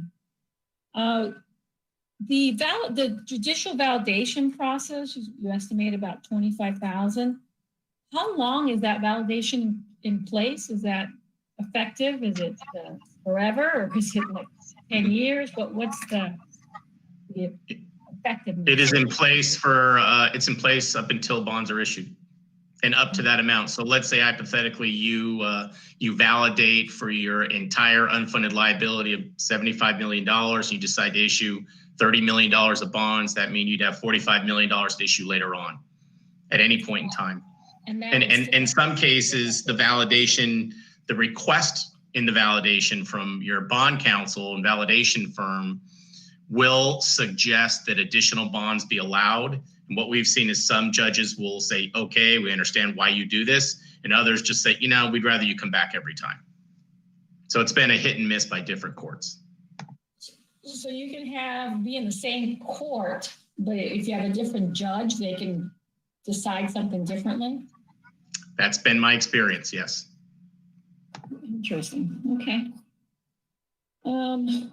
Let's see. The public works loan, that's kind of a sore spot. I'd still like to see what we can do with that. If there's a way of refinancing that loan in some way, getting it off our books, because it is kind of the monkey on our backs right now. I don't know. I'm just thinking, if we're looking at financial strategies, that has to be part of the equation. And I don't know if we can or cannot, but at least what other opportunities do we have? We've been spending probably the last 2 years trying to retire the debt in some way, and each year it just seems to be more difficult. And I'd like to see what we can do as we're looking at the overall financial strategy to include that. Let's see. And yeah, I am concerned, we do have limited cash flows. So I think when it was one of the first options of just prepay annual pension liability. I just don't think that's really a realistic option. I think we're just going to have to think of ways to refinance because we just don't have the cash flows. And I personally do not want to reduce the service deliveries, which is typically the biggest part is usually our fire and police, and I have no desire to reduce that in any way. So I think it's just time to look at really just having these ongoing conversations of what can we do that makes sense. We're not the first city, as Michael has shared, and I know the rest of us have talked with other colleagues, and there are significant savings here, but it's just making sure it's tailored to our financial situation. And I know it's going to take time. I will share with my colleagues and with the mayor, if we need additional meetings, let's do it. Let's just get this done.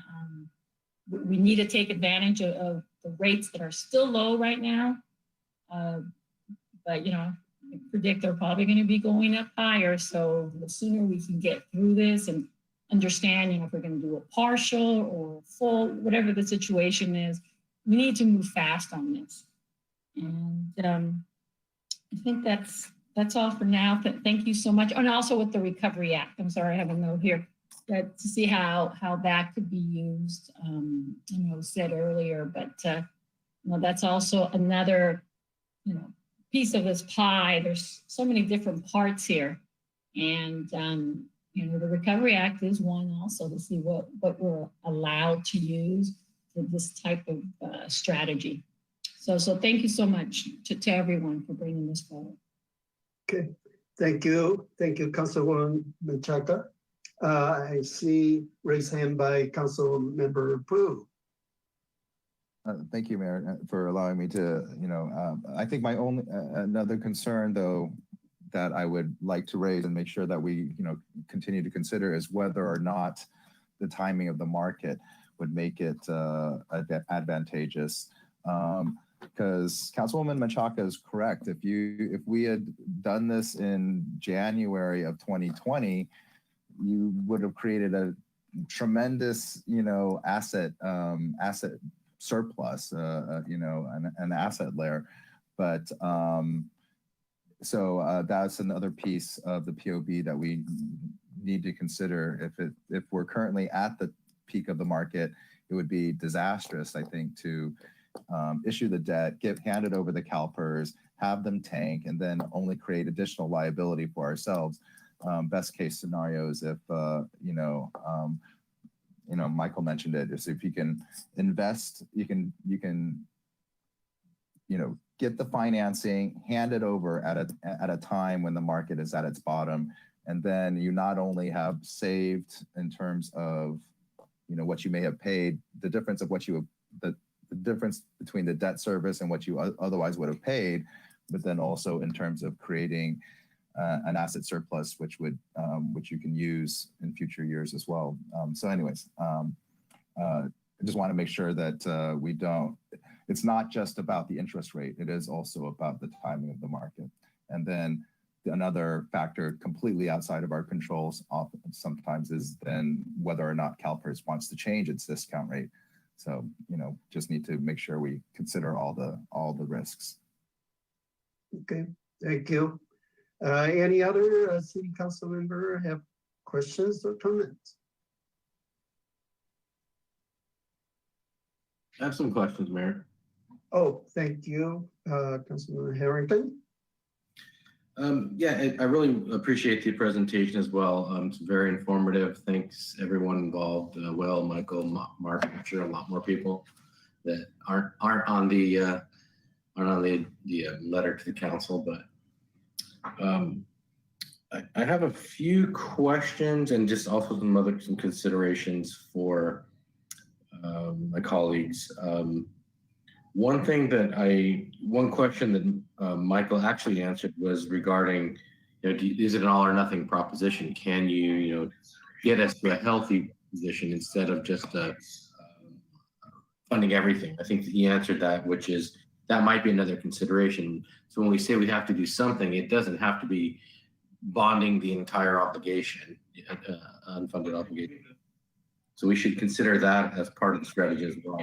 Another thing I'd like to know, what would typically be the legal fees in getting the ability to issue a bond? Like, is that running a couple $100,000? Is it 50,000? I don't have any clue how much that would cost the city.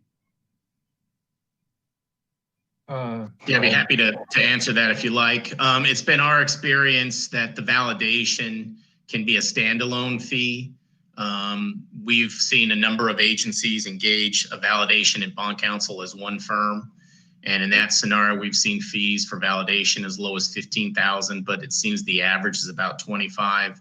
And as Mark alluded to in his comments, the financing costs are all contingent upon the successful sale of bonds.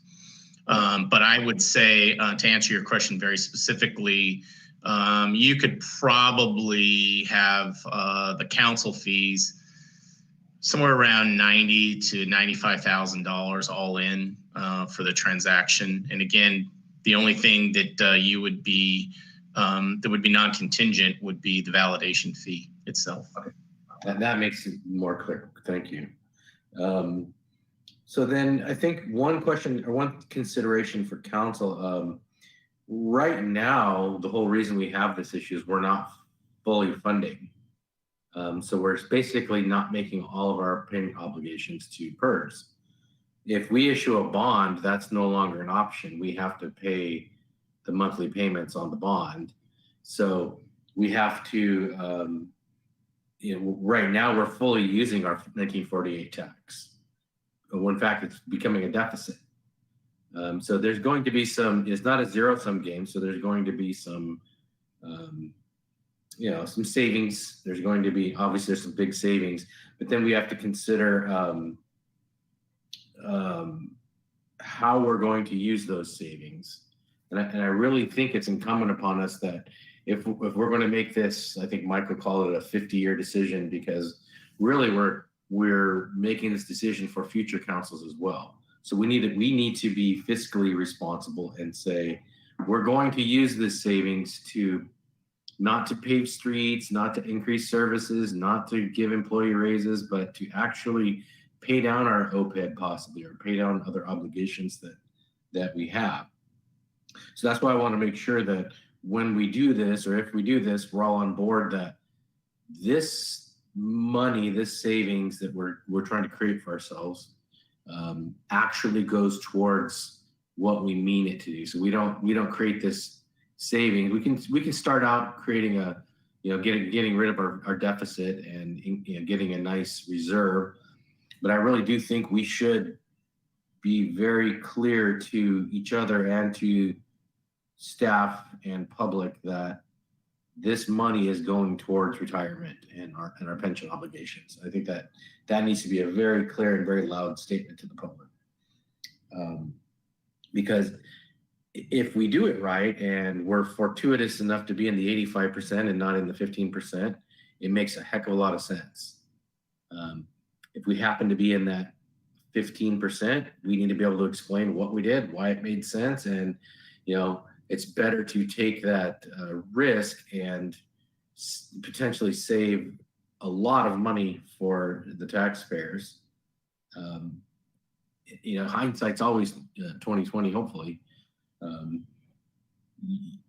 You have to be able to explain to future councils and to the public why we did an action such as that. So I really think that's something we internally have to be able to kind of flesh out as the process goes along.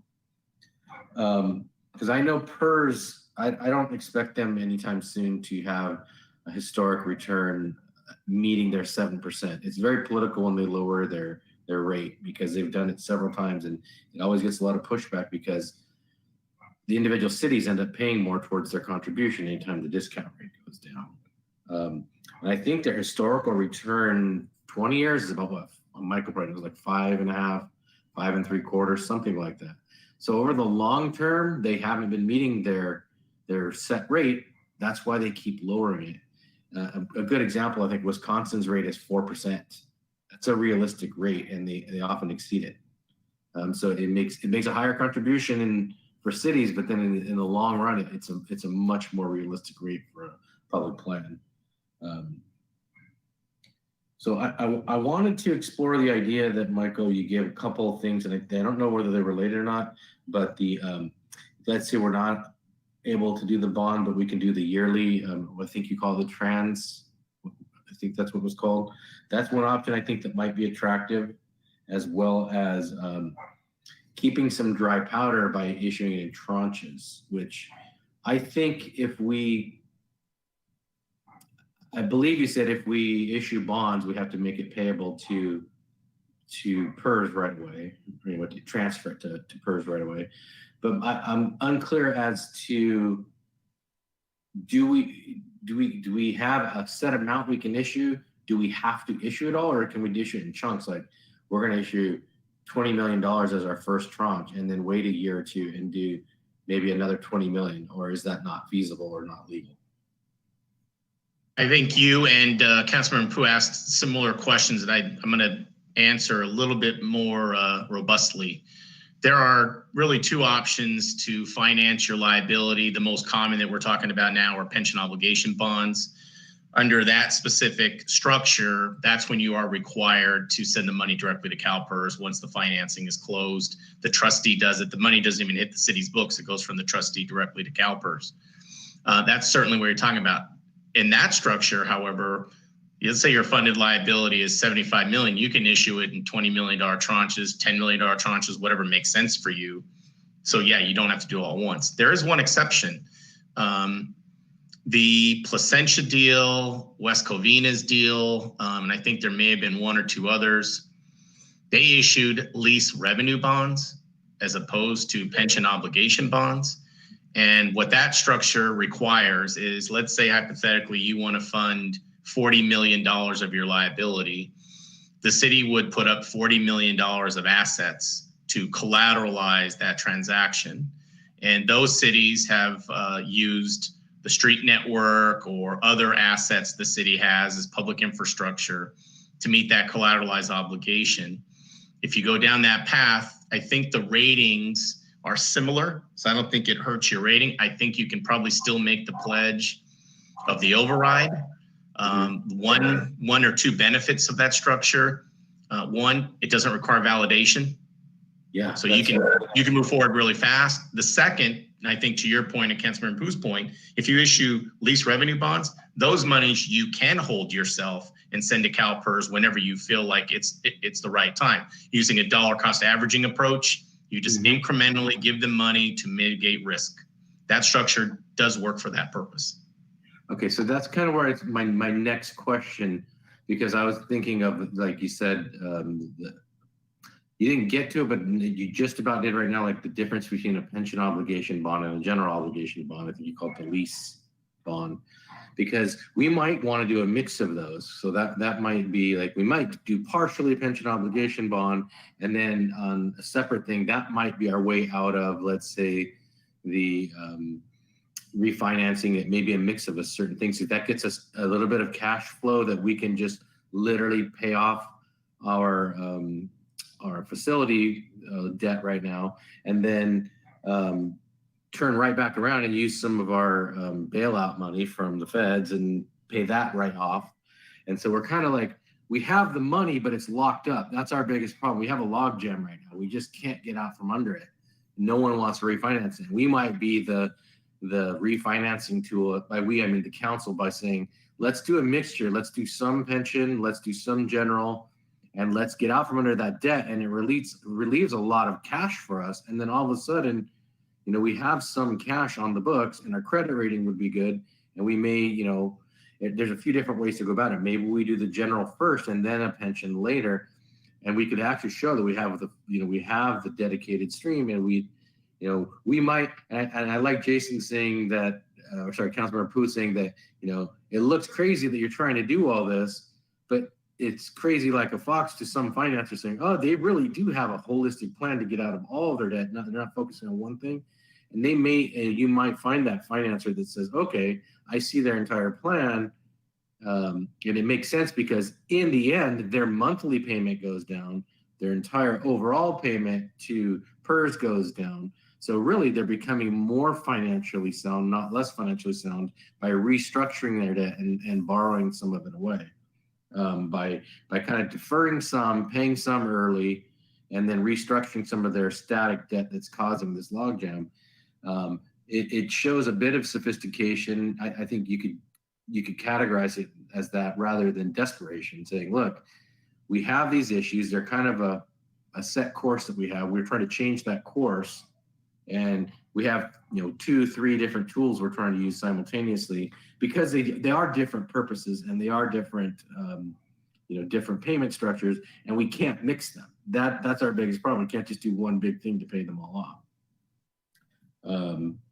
So I think that's my general comments. I had one other, where did I go? I took a lot of notes, and I think I do appreciate the questions because a lot of my questions were answered previously either by the presentation or by answered council member comments. I have one more that I just cannot find. Oh, in the end, let's just say we buy out this is my last question. Let's just say we buy out our UAL and our OPEB. Theoretically, we are no longer obligated to PERS, correct? I mean, whereas we're no more debt. We're just in the contract where we're keeping them as our pension manager. Let's just say we go the way of what some other cities have done recently, and they go to someone like PARS or they go another private manager who's actually getting better returns than PERS. Is that something that other cities you've seen have done that? I know there's like 7 or 8 in the state that have done it. Yeah, Councilmember Harrington, unfortunately, and Will or Mark can show you the ridiculous termination payment you'd have to make to CalPERS to exit the plan. When even though you may be fully funded, if you decide that you are there will always be some payment liability, I assume, going forward. But if you wanted to fully fund the plan and look at putting money in another plan, I don't know if you're referring to leaving the plan or not, but to leave the CalPERS plan, it is extremely expensive. Yeah, it's about 12 million, I think, for a city our size. But in the end, you find plans now like other private plans with a much higher return rate, which means the city pays a lot less. Yeah, I would venture to say that your termination payment to CalPERS is probably, I'll throw a number out, Will. I don't know if you have a plan in front of you, but honestly, I wouldn't be surprised if it's $300 million. They charge you, they assume that their return on the plan going forward for the life of your current employees that are vested in CalPERS plus those that are retired of only 1 or 2%. So that difference between their 7% return and their termination liability payment, you have to make up in cash at the plan at termination time. That's why no one does it. It's a crazy number. Like 7 or 8, and they've been pretty successful. That was been a while, but they've done it because the return rate, the PERS were kind of just stuck. They're like the giant sea creature that's just got you and you can't leave it. Okay. Thank you. Okay, thank you, Councilor Harrington. How about Vice Mayor Dean? You have questions? Yeah. Go ahead. Okay.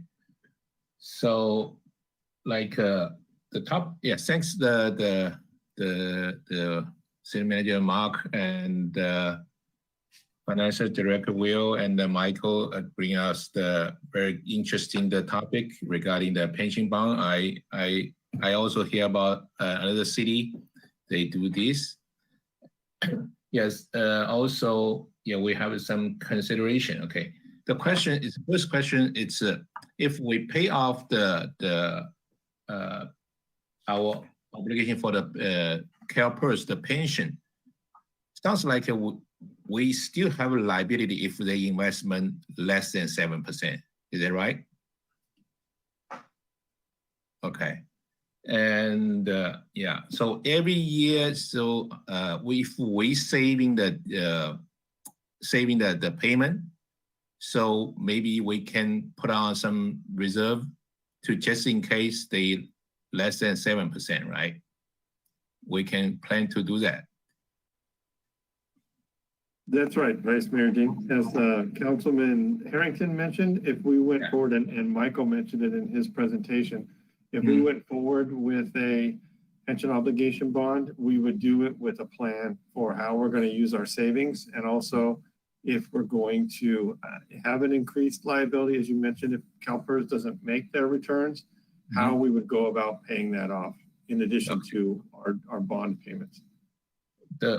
This kind of risk based on the Michael, it's what's the percentage for the CalPERS if less than 7% based on their historical?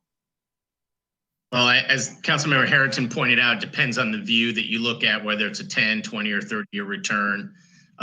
It's going to move pretty aggressively in the short run, given this year's response.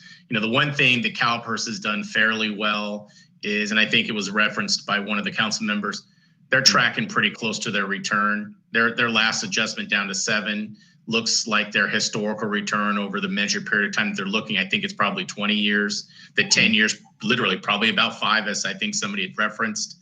There is discussion at CalPERS to go down to 6. And the worry is with this large return that they anticipate having, they think that may open the window to allowing them to make that adjustment, because a lot of agencies are going to get a big bump. And that's usually when they said they would do it. And so that discussion is active. It's happening pretty commonly. Even the CalPERS consultant, they use Wilshire Consulting to help them with their investments. And I've not seen it specifically, but I've heard from enough people where I'm certain that it's probably a valid claim that even their internal consultants suggesting somewhere around 6.5. So that's for the future and study. There's a couple things that we do as part of our work that we would present to Mark and Will. We do a lot of risk assessment work.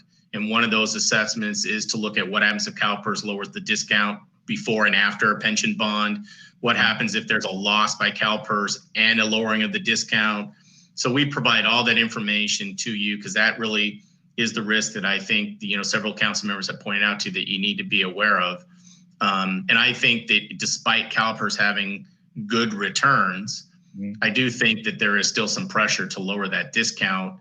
And as we've seen when we've worked with our clients to lower their debt service through a pension financing, once you get that level pension plan and every new layer of debt from CalPERS is layered on equally level and amortized over 20 years, it certainly still looks better than not doing anything. And we would present that to you so that you're made aware of the decision you're making before you make it. And it gives an opportunity for your constituents to understand how we do mitigate the risk that we've talked about tonight. Okay. So historical the CalPERS that predicted should be better than they assume the return. That's I want to learn it. Yeah. I would love for CalPERS to return more than 7% every year. Unfortunately, it seems like it's odd that one year you can have 4.7, the next year have 14, and the next year after that they may go back down to 5. So they've made some changes in their funding policy. They've had some turnover at the highest level with their investment managers in recent years. They've somewhat changed their practice from the Great Recession. I mean, it's kind of interesting. Prior to the Great Recession, CalPERS had a substantial real estate portfolio and sold it all. Can you imagine if they kept it? It probably would look pretty good today. It didn't look good then, but it probably would look good today. And so they've changed the way they kind of manage. I think the one concern I think CalPERS had was just the liquidity of the plan. I think by going to the fixed cash dollar payments for all their member agencies, it helps address liquidity, which means they can invest out a little bit further than having to have money so liquid and have to be available all the time for drawing.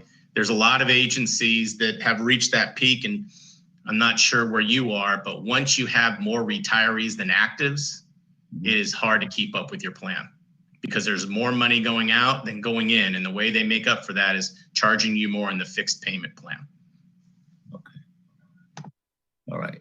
If just in case if predict the return is better than the CalPERS predict, so that's meaning we are good decision if we moving for the pension bond.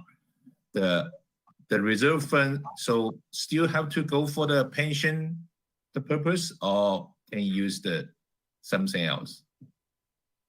I think you raise a good question in light of others that have raised questions. So one approach, for example, working with the city of Santa Ana, I'll make you feel better. Their unfunded liability is $700 million. Mm-hmm. So they plan to issue only about 85 to 90% of their unfunded liability, Councilmember, so that they'll allow the plan itself to have the ability to have equity, grow equity over time. So they're not going to fully fund their plan. They're going to make the assumption that either the plan gets funded a little bit less or CalPERS has bigger returns over time to make up that 10% difference. So one of the concepts that many agencies consider is not issuing 100%, and they give the plan a chance to have, an additional growth. Now, for some agencies that issued bonds at 100% last year will get a 14% return this year, they will be overfunded. In some cases, those agencies might be happy, but there may be some constituents that will say, well, we financed too much because now we have more money in the plan. Well, over time, my guess will be it will still look like a good decision because as new liabilities come on, they'll already be pre-funded. If CalPERS changes the discount, they'll have money in place already, and they won't have to go through certain things. So there are many key decisions in terms of policy and structuring perspective that each agency that considers issuing must take into account. We run probably 15 or 20 scenarios with each one, just so the council and the community and staff can get comfortable with the different scenarios. And in some cases, we work with some agencies, I think Councilmember Pooh brought this up. They've decided to issue bonds in 2 tranches. They have a bigger liability. Yours was about 200 million. Their first issuance was about 150 million, and it was only the safety plan. They're going to come back later and look at the miscellaneous plan. It looks like it's going to be in the first part of next fiscal year. Given the CalPERS return for this year, they feel pretty comfortable going forward with the next tranche. If CalPERS would have experienced a loss this year, they probably wouldn't have gone forward with the second tranche. Okay. So another question is, what's the interest rate compared with the pension bond? You mentioned pension bond or general fund bond. The interest rate will be different or similar? Which one's higher? Yeah, I think there is a slight rating difference, which would have some impact on the percentage difference. I haven't noticed that it's meaningful, council members. So I don't think it's a decision one or the other for interest rate. I think it's more for speed, avoiding validation. And I also think in some cases, it also helps deal with the risk associated with giving CalPERS all the money at once. You have the choice under the lease revenue plan, as I think some council members brought up. You could direct 50% of the lease revenue proceeds go to a 115 trust, and you hold them there for 6 months to a year, and the other 50% go to CalPERS. And then when you feel confident where the market is, you can release the balance from the trust to CalPERS. That is, I think, one of the more significant benefits of that structure. I don't think that the interest rate has been at least from my knowledge, has been the consideration of one structure over the other. Okay. Just to qualify that though a little bit, Mike, we do have to make sure that our current our override language would allow us to do that, because we would have to send it directly to PERS, and sending it to somewhere else might not be in compliance with that. That's correct. Yeah, we'd have to have obviously legal counsel review the structure and to see if it's sufficient. And I think Mark brings up a good point. Trying to think off the top of my head if anybody with a tax override has issued lease revenue bonds, and my gut feeling is they probably haven't, and that may be one of the reasons why they haven't. But that's certainly something we'd look at immediately to see if that's certainly something that would prohibit that structure. It's a good point, Mark. Thank you. So why I'm asking the general fund, maybe we still have I remember the public worker, the loan. So can we use this bond to pay the similar like a loan to do that? If I understand your question, I think there's a way to kind of look at all your obligations together. And I know that I think Councilmember Harrington brought this up and Councilmember Pooh brought it up too. I think it would be in your best interest to look at all the obligations of the city and all of the tools available and come up with somewhat of a menu for the council to consider how to resolve multiple issues. You know, Mark and Will and I, we've talked about that loan a few times. It looked fairly discouraging in terms of our ability to find a bank interested in it. I've reached out to several. However, with the Recovery Act funds, I don't know, I have an optimism that maybe it's time to rethink, you know, that loan and other things and how those monies come in and how to utilize them. But keep in mind, I think that recovery money, I think it comes in 2 phases. And so we've got to convince some banks, you know, looking at the overall restructuring of the city's obligations and liabilities. And again, to Mr. Harrington's comments, you know, I use the word fiscal discipline of council. That's the hardest part, is that you are making decisions not only for this group, but for the next ones in terms of how that obligation will be funded over time. And you know, once you make that commitment, I think to credit or to banks, it's somewhat put in place for the duration of the financing. But I think it's a strategy that's worth consideration. And I do think that there are more likely than not banks that would be interested in a full-scale resolution to the issues as opposed to looking at them individually. I think that would be of interest to someone because they would have the ability to negotiate terms with the city in that restructuring to meet, you know, their credit committee objectives. Okay. For my understanding, right now it's bond interest rate. It's all the interest rates lower, refinance interest rate lower. And everybody to do the refinance. That's I saw a lot of friends.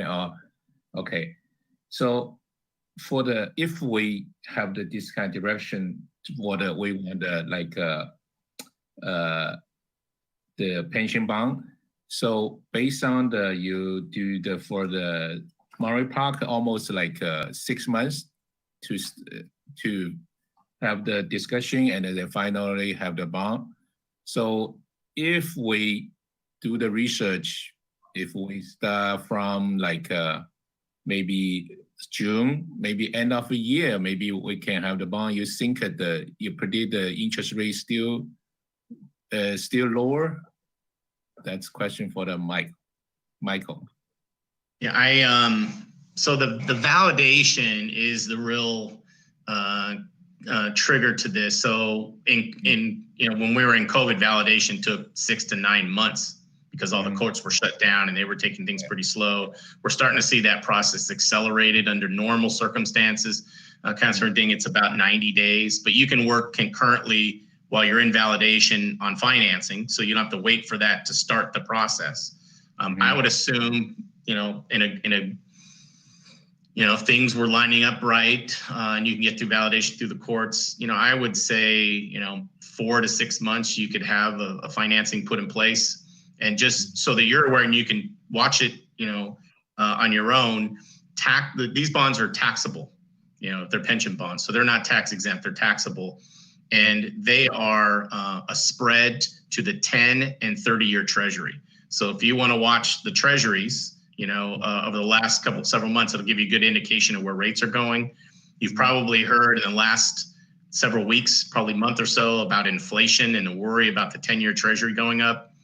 Well, it's been a little bit volatile. It's gone from 1.7 down to, I think today it's a little less than 1.6.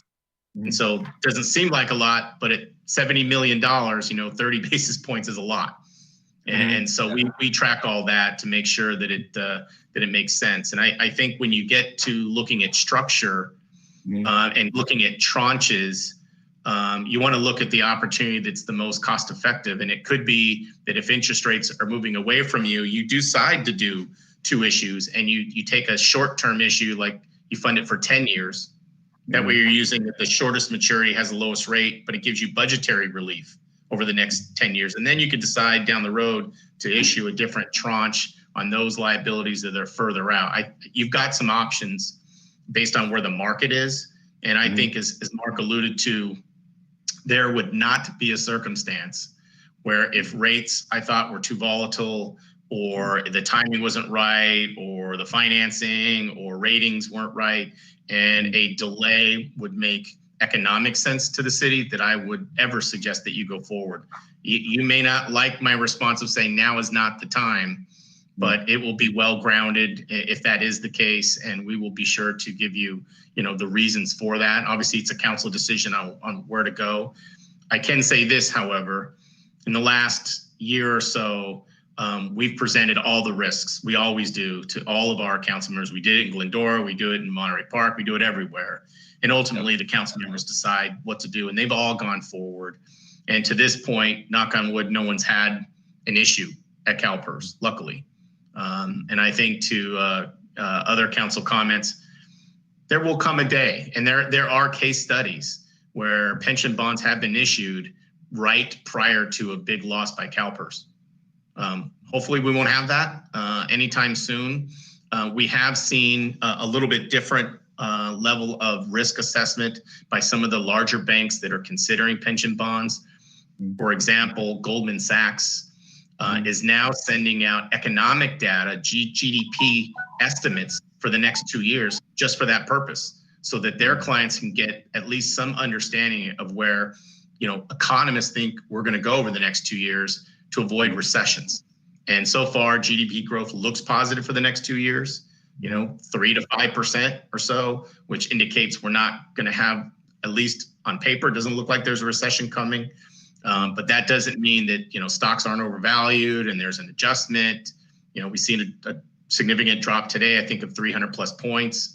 That can happen multiple days, and, anything can happen. Anything international, wars, famines, pandemics, all those things can happen, and we have no control. And those are the things, you don't know that will happen. And so you make a decision based on the best available data, and it's our perspective and our objective. We will give you as much as we possibly can, and even more than maybe what you want in some cases, just so you can make the most informed decision prior to going forward.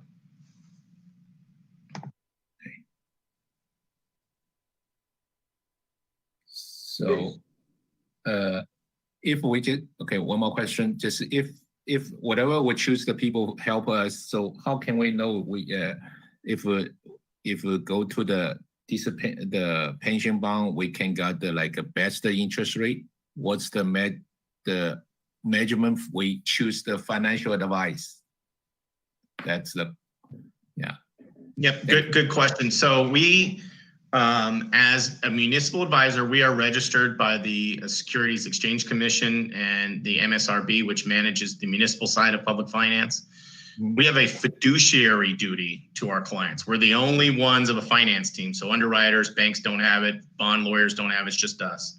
So it's our job to look out for the best interest of the clients and to ensure that the transactions are in their interest, which is why sometimes we say no. The banks will say, yeah, we'll give you all the money you want at this high interest rate. Well, we made sure that your rates are competitive. To potential issuers' benefit, and I think as Mark has alluded to in his opening comments, there have been 25 or more of these in the last 24 months. There's lots of comps. It's similar to when you want to look at mortgage rates. We can look at what other banks are offering. We can look at all these transactions. We can look at treasuries, and we can get a pretty good idea based on credit, where we think the interest rate will be. Now, when the documents are presented to you for consideration to issue the bonds, within those documents, there's a resolution, and inside that resolution is a rate, a not to exceed interest rate, or a savings objective that the council will set. So let's say hypothetically, we get to that point and the council says, Mike, we want to go forward, but we don't want to do anything with the rate above 3.5%. You've given direction to the financing team that, hey, you can issue these bonds provided the rate's below 3.5%. So if the market's saying, no, we want more than that, we can't sell the bonds. So you determine what that rate is, you determine your savings goals as part of that process, and we meet that objective or the bonds aren't issued. Okay. We determine the rate, but the rate also have the realistic market rate. If we asking just 1%, it's not that realistic. So we need your advice too, right? That's a good point. So what we'll do at the time that this is how we typically present this item, when the documents are drafted, the preliminary official statement, which is like a prospectus for an investor, we present that and other financing documents and resolutions. We'll present to you where we think the interest rates will be. You know, based on other criteria, we'll say, here's the recent deals that have been done. Here are their interest rates. Here's what the credit looks like. Here's where we think you are. And we'll probably give you a range, and it will be fairly tight, maybe within, 25 to 50 basis points, to give us some room. But ultimately what you'll set is the not to exceed rate. We would love to get anything lower than that. That's the objective. What the council will set is, hey, Mr. Bush, we're fine going forward, but we're not going to we don't want these bonds sold at the rates over, 3.5%, for example. Anything less than that, we'll view as a victory. It'll meet our objectives. But if it's over that, we don't have permission to issue. Okay.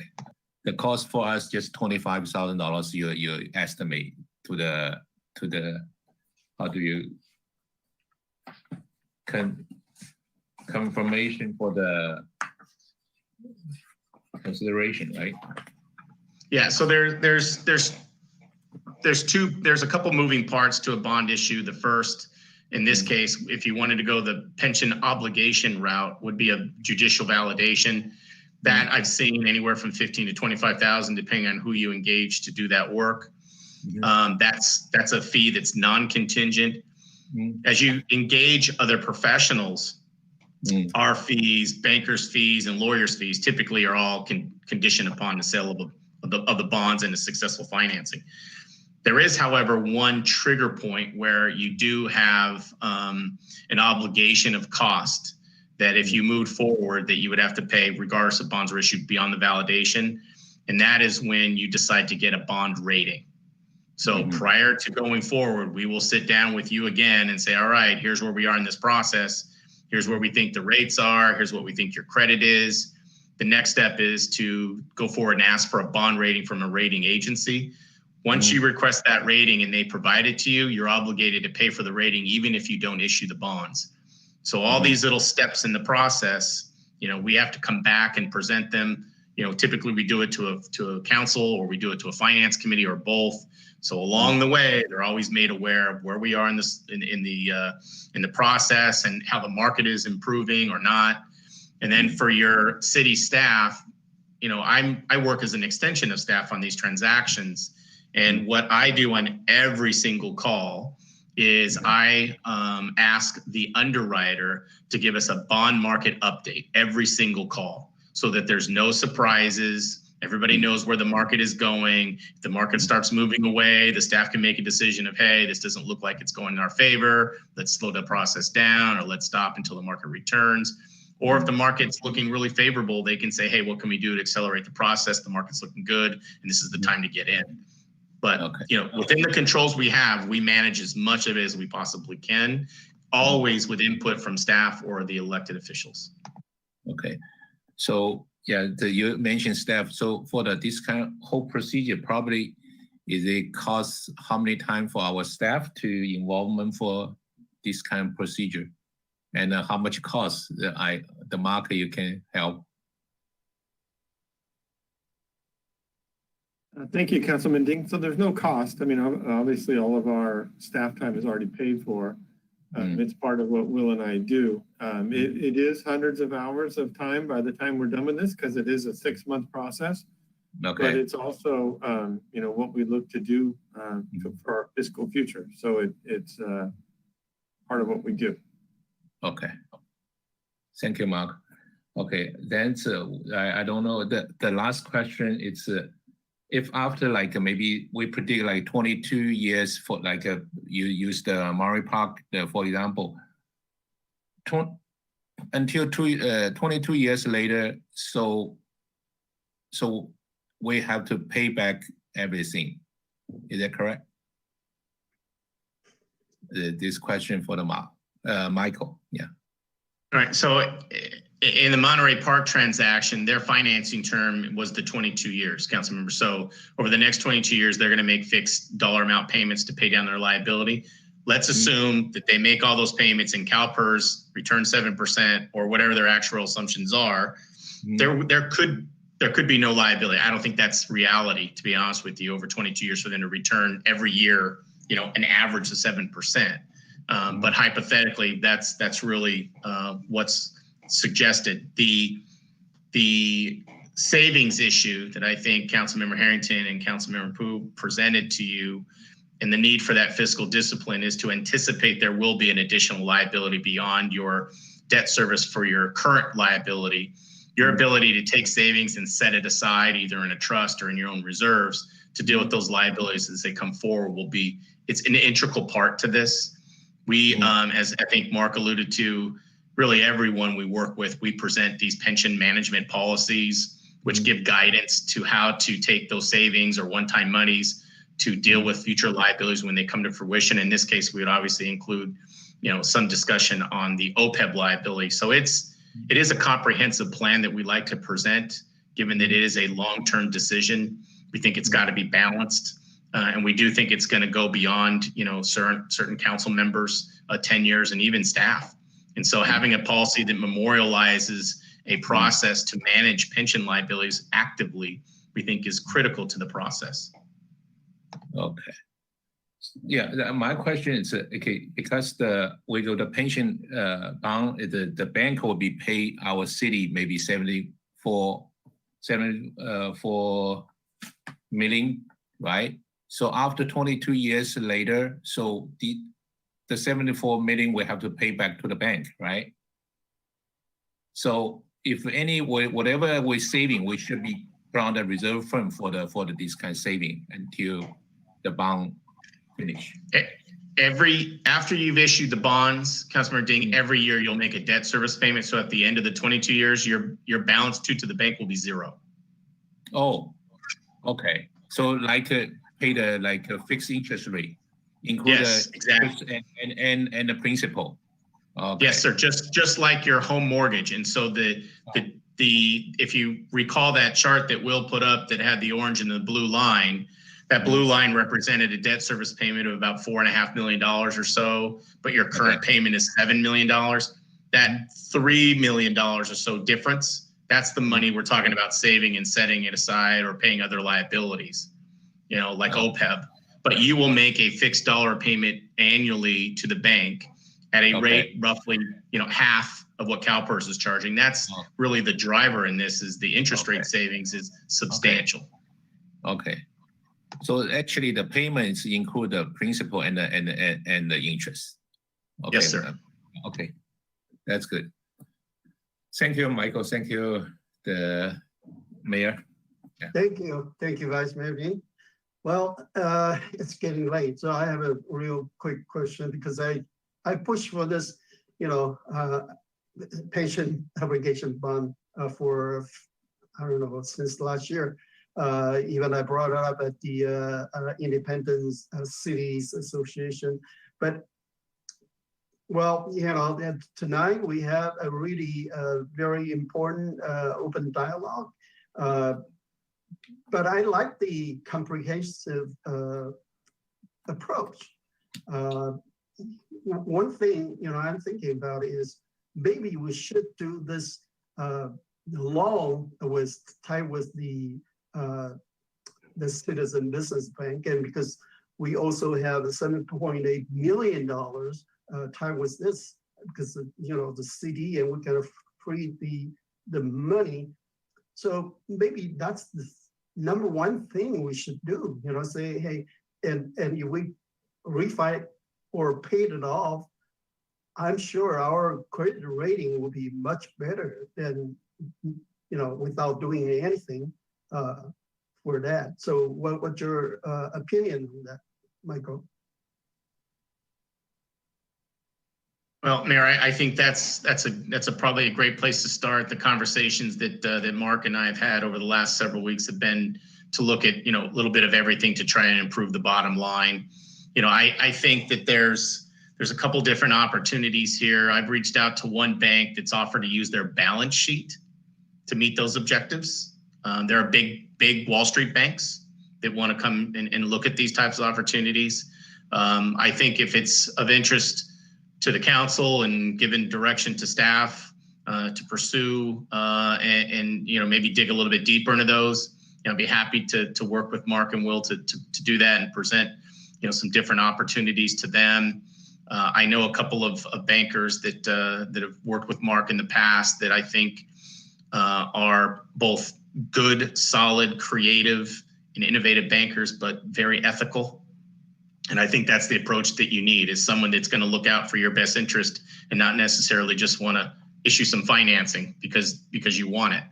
And there are a few banks out there without reservation, I feel comfortable, that can do that, that will roll up their sleeves and look to do that. I mean, to put things into perspective, I was the lead municipal advisor taking the city of San Bernardino through bankruptcy.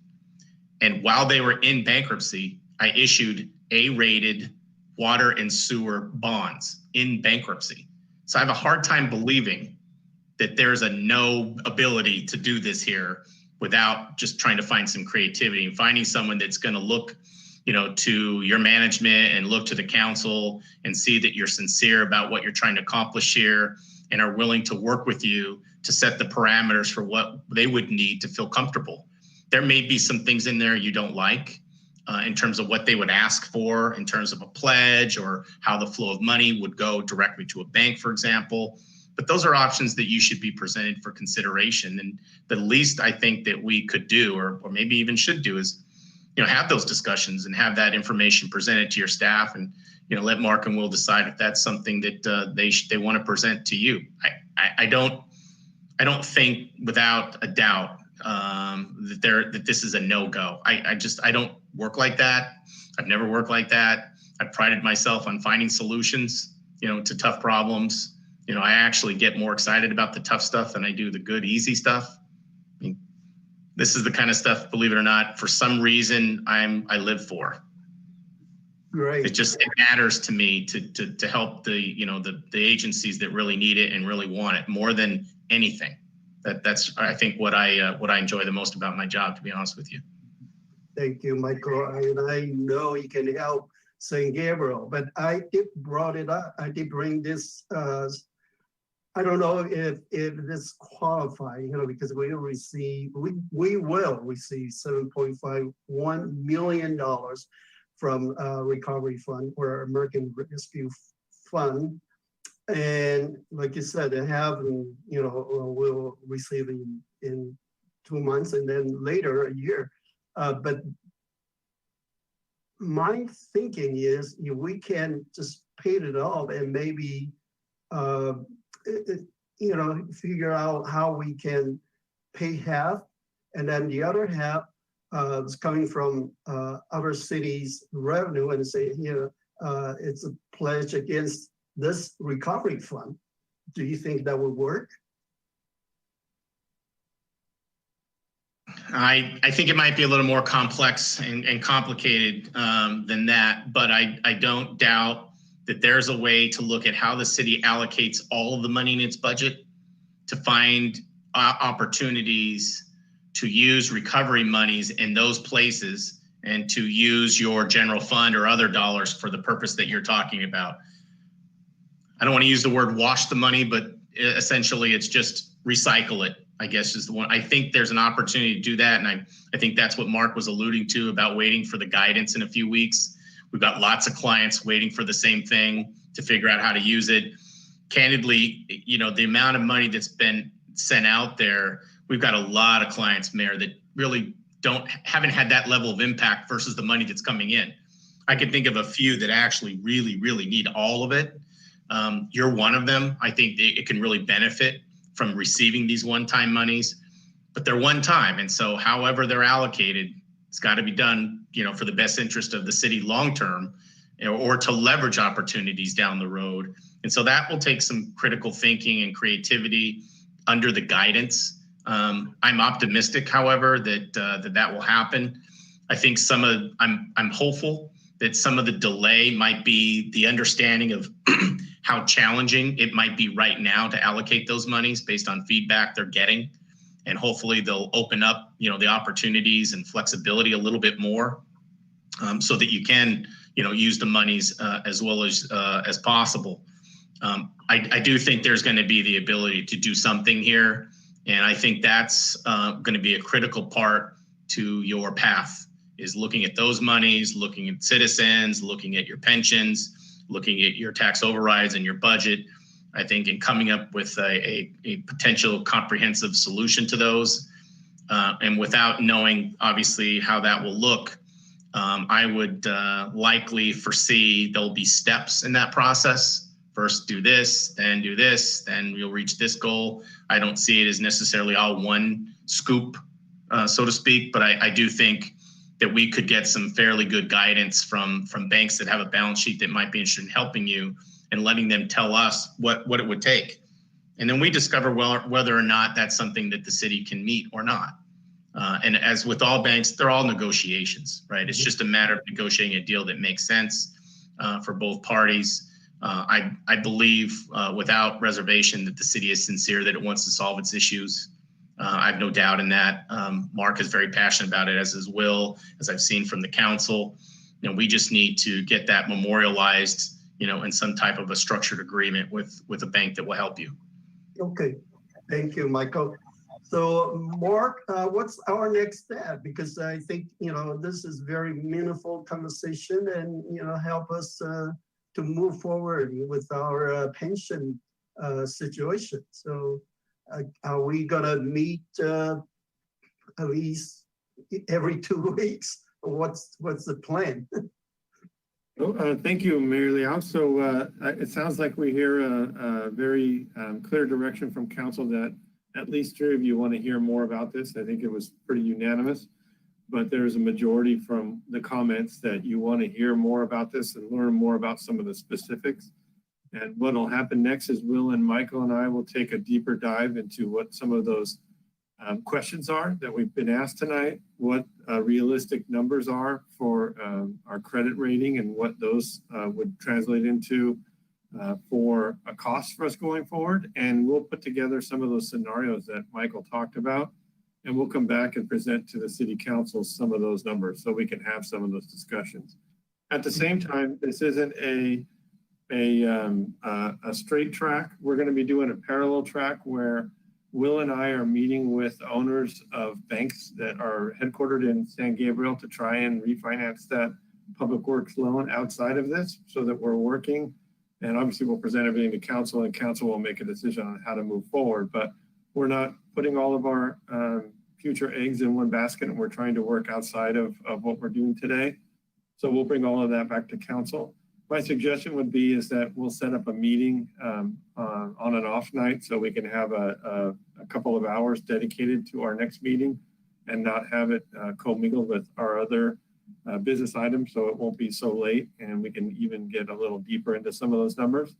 So the short answer to your question, Mayor, is we will set up a meeting and come back with council sometime in late May, I would anticipate. And this will be part of, it'll dovetail in with our budget discussion moving forward as well. So it'll all work moving forward. Will and I are trying to get that public works loan off of our balance sheet by the end of the fiscal year. So we're going to move more quickly on that, but we'll get back in front of council with all of this sometime in May, I would anticipate. Thank you. Thank you. I really appreciate it. Yeah, I guess that's about it for this item. Let's see. Any public comments, City Clerk? Do you have any comments? No, Mayor, no public comment. Okay, great. So next item is City Manager's report. Mark, any report? Thank you, Mayor. No, I think you've heard enough of my voice tonight. All right, other city council members' comments and conferences and meetings reports. It's getting late. Well, we just need to be brief. I have a comment real quickly, because we have that 11 o'clock, so we have to remind ourselves about that. La Casa's having instead of a gala, they're going to have a virtual meeting.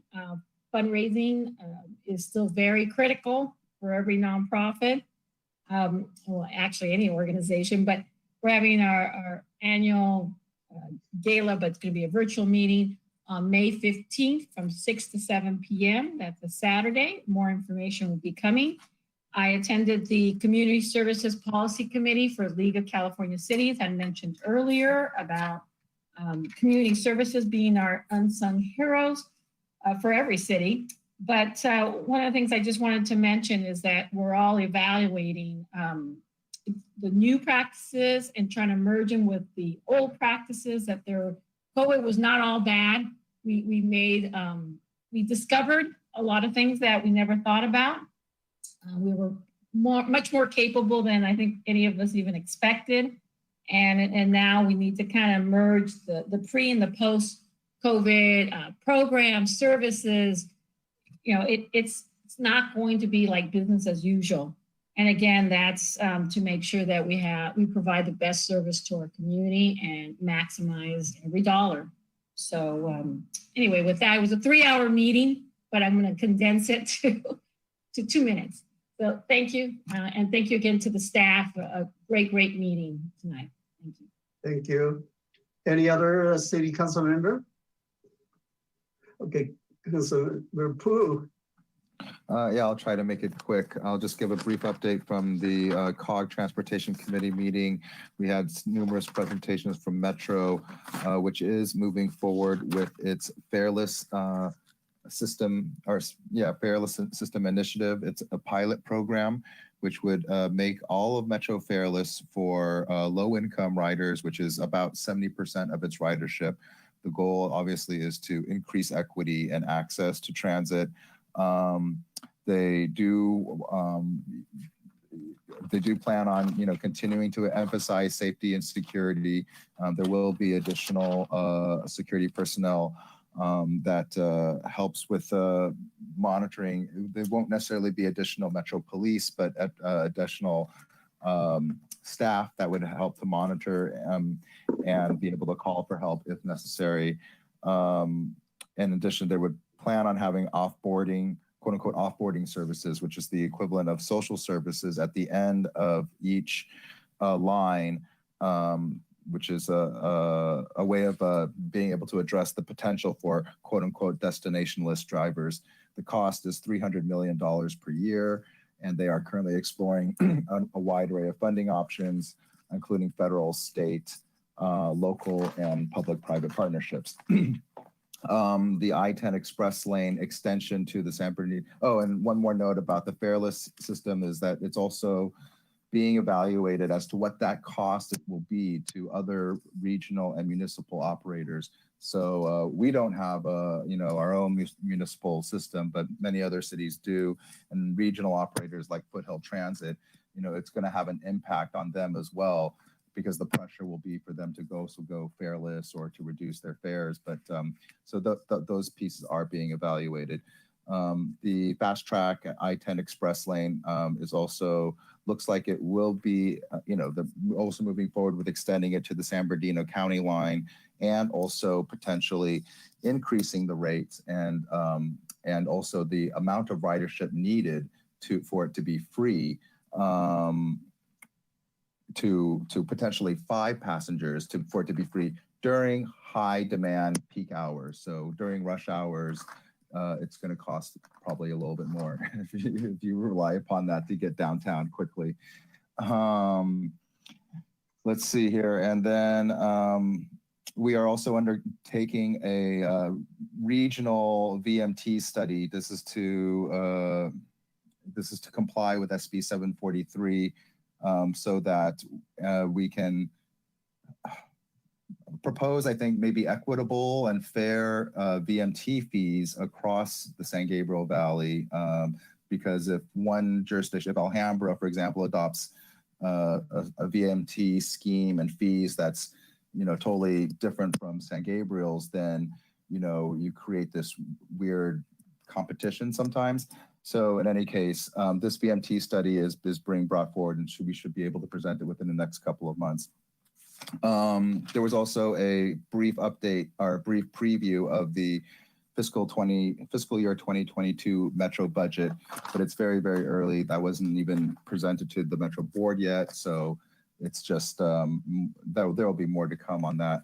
I attended also a Zoom meeting held by Care First, which I believe is based in South Pasadena, on Cahoots or a Cahoots-like program, and actually that model is also being studied by the COG as a form of way of addressing emergency mental health and homelessness issues.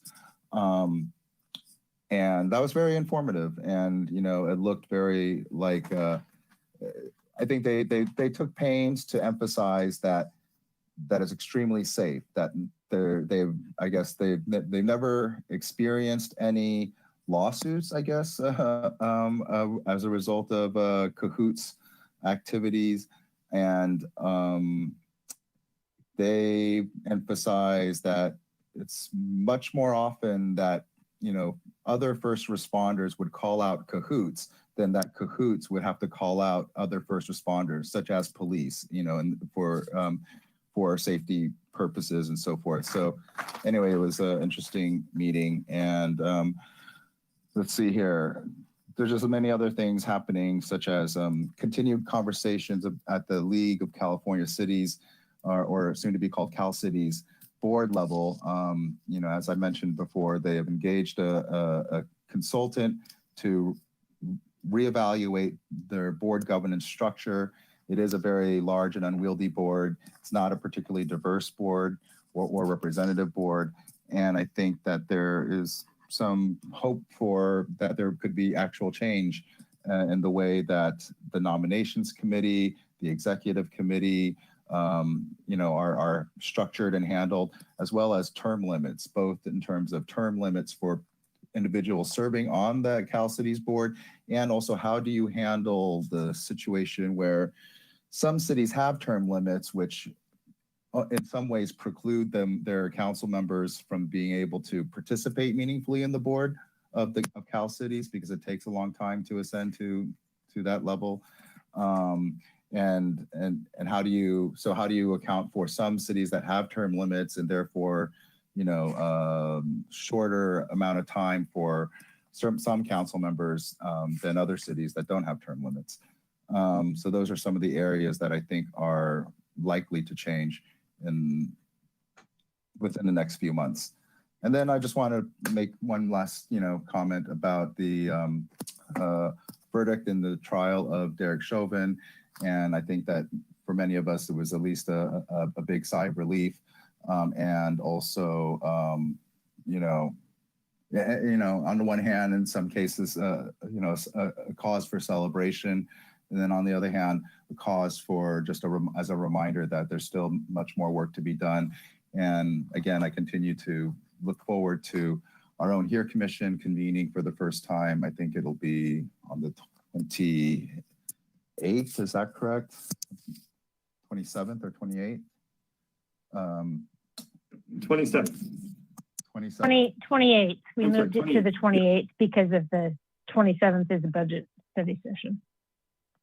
Right. Thank you both. And yeah, there's always, I continue to hope that there will be continued engagement across the board, members of all members of the community, all backgrounds, so that, we can continue to at least engage in dialogue and see if we can't find common solutions to some of the issues that we continue to face.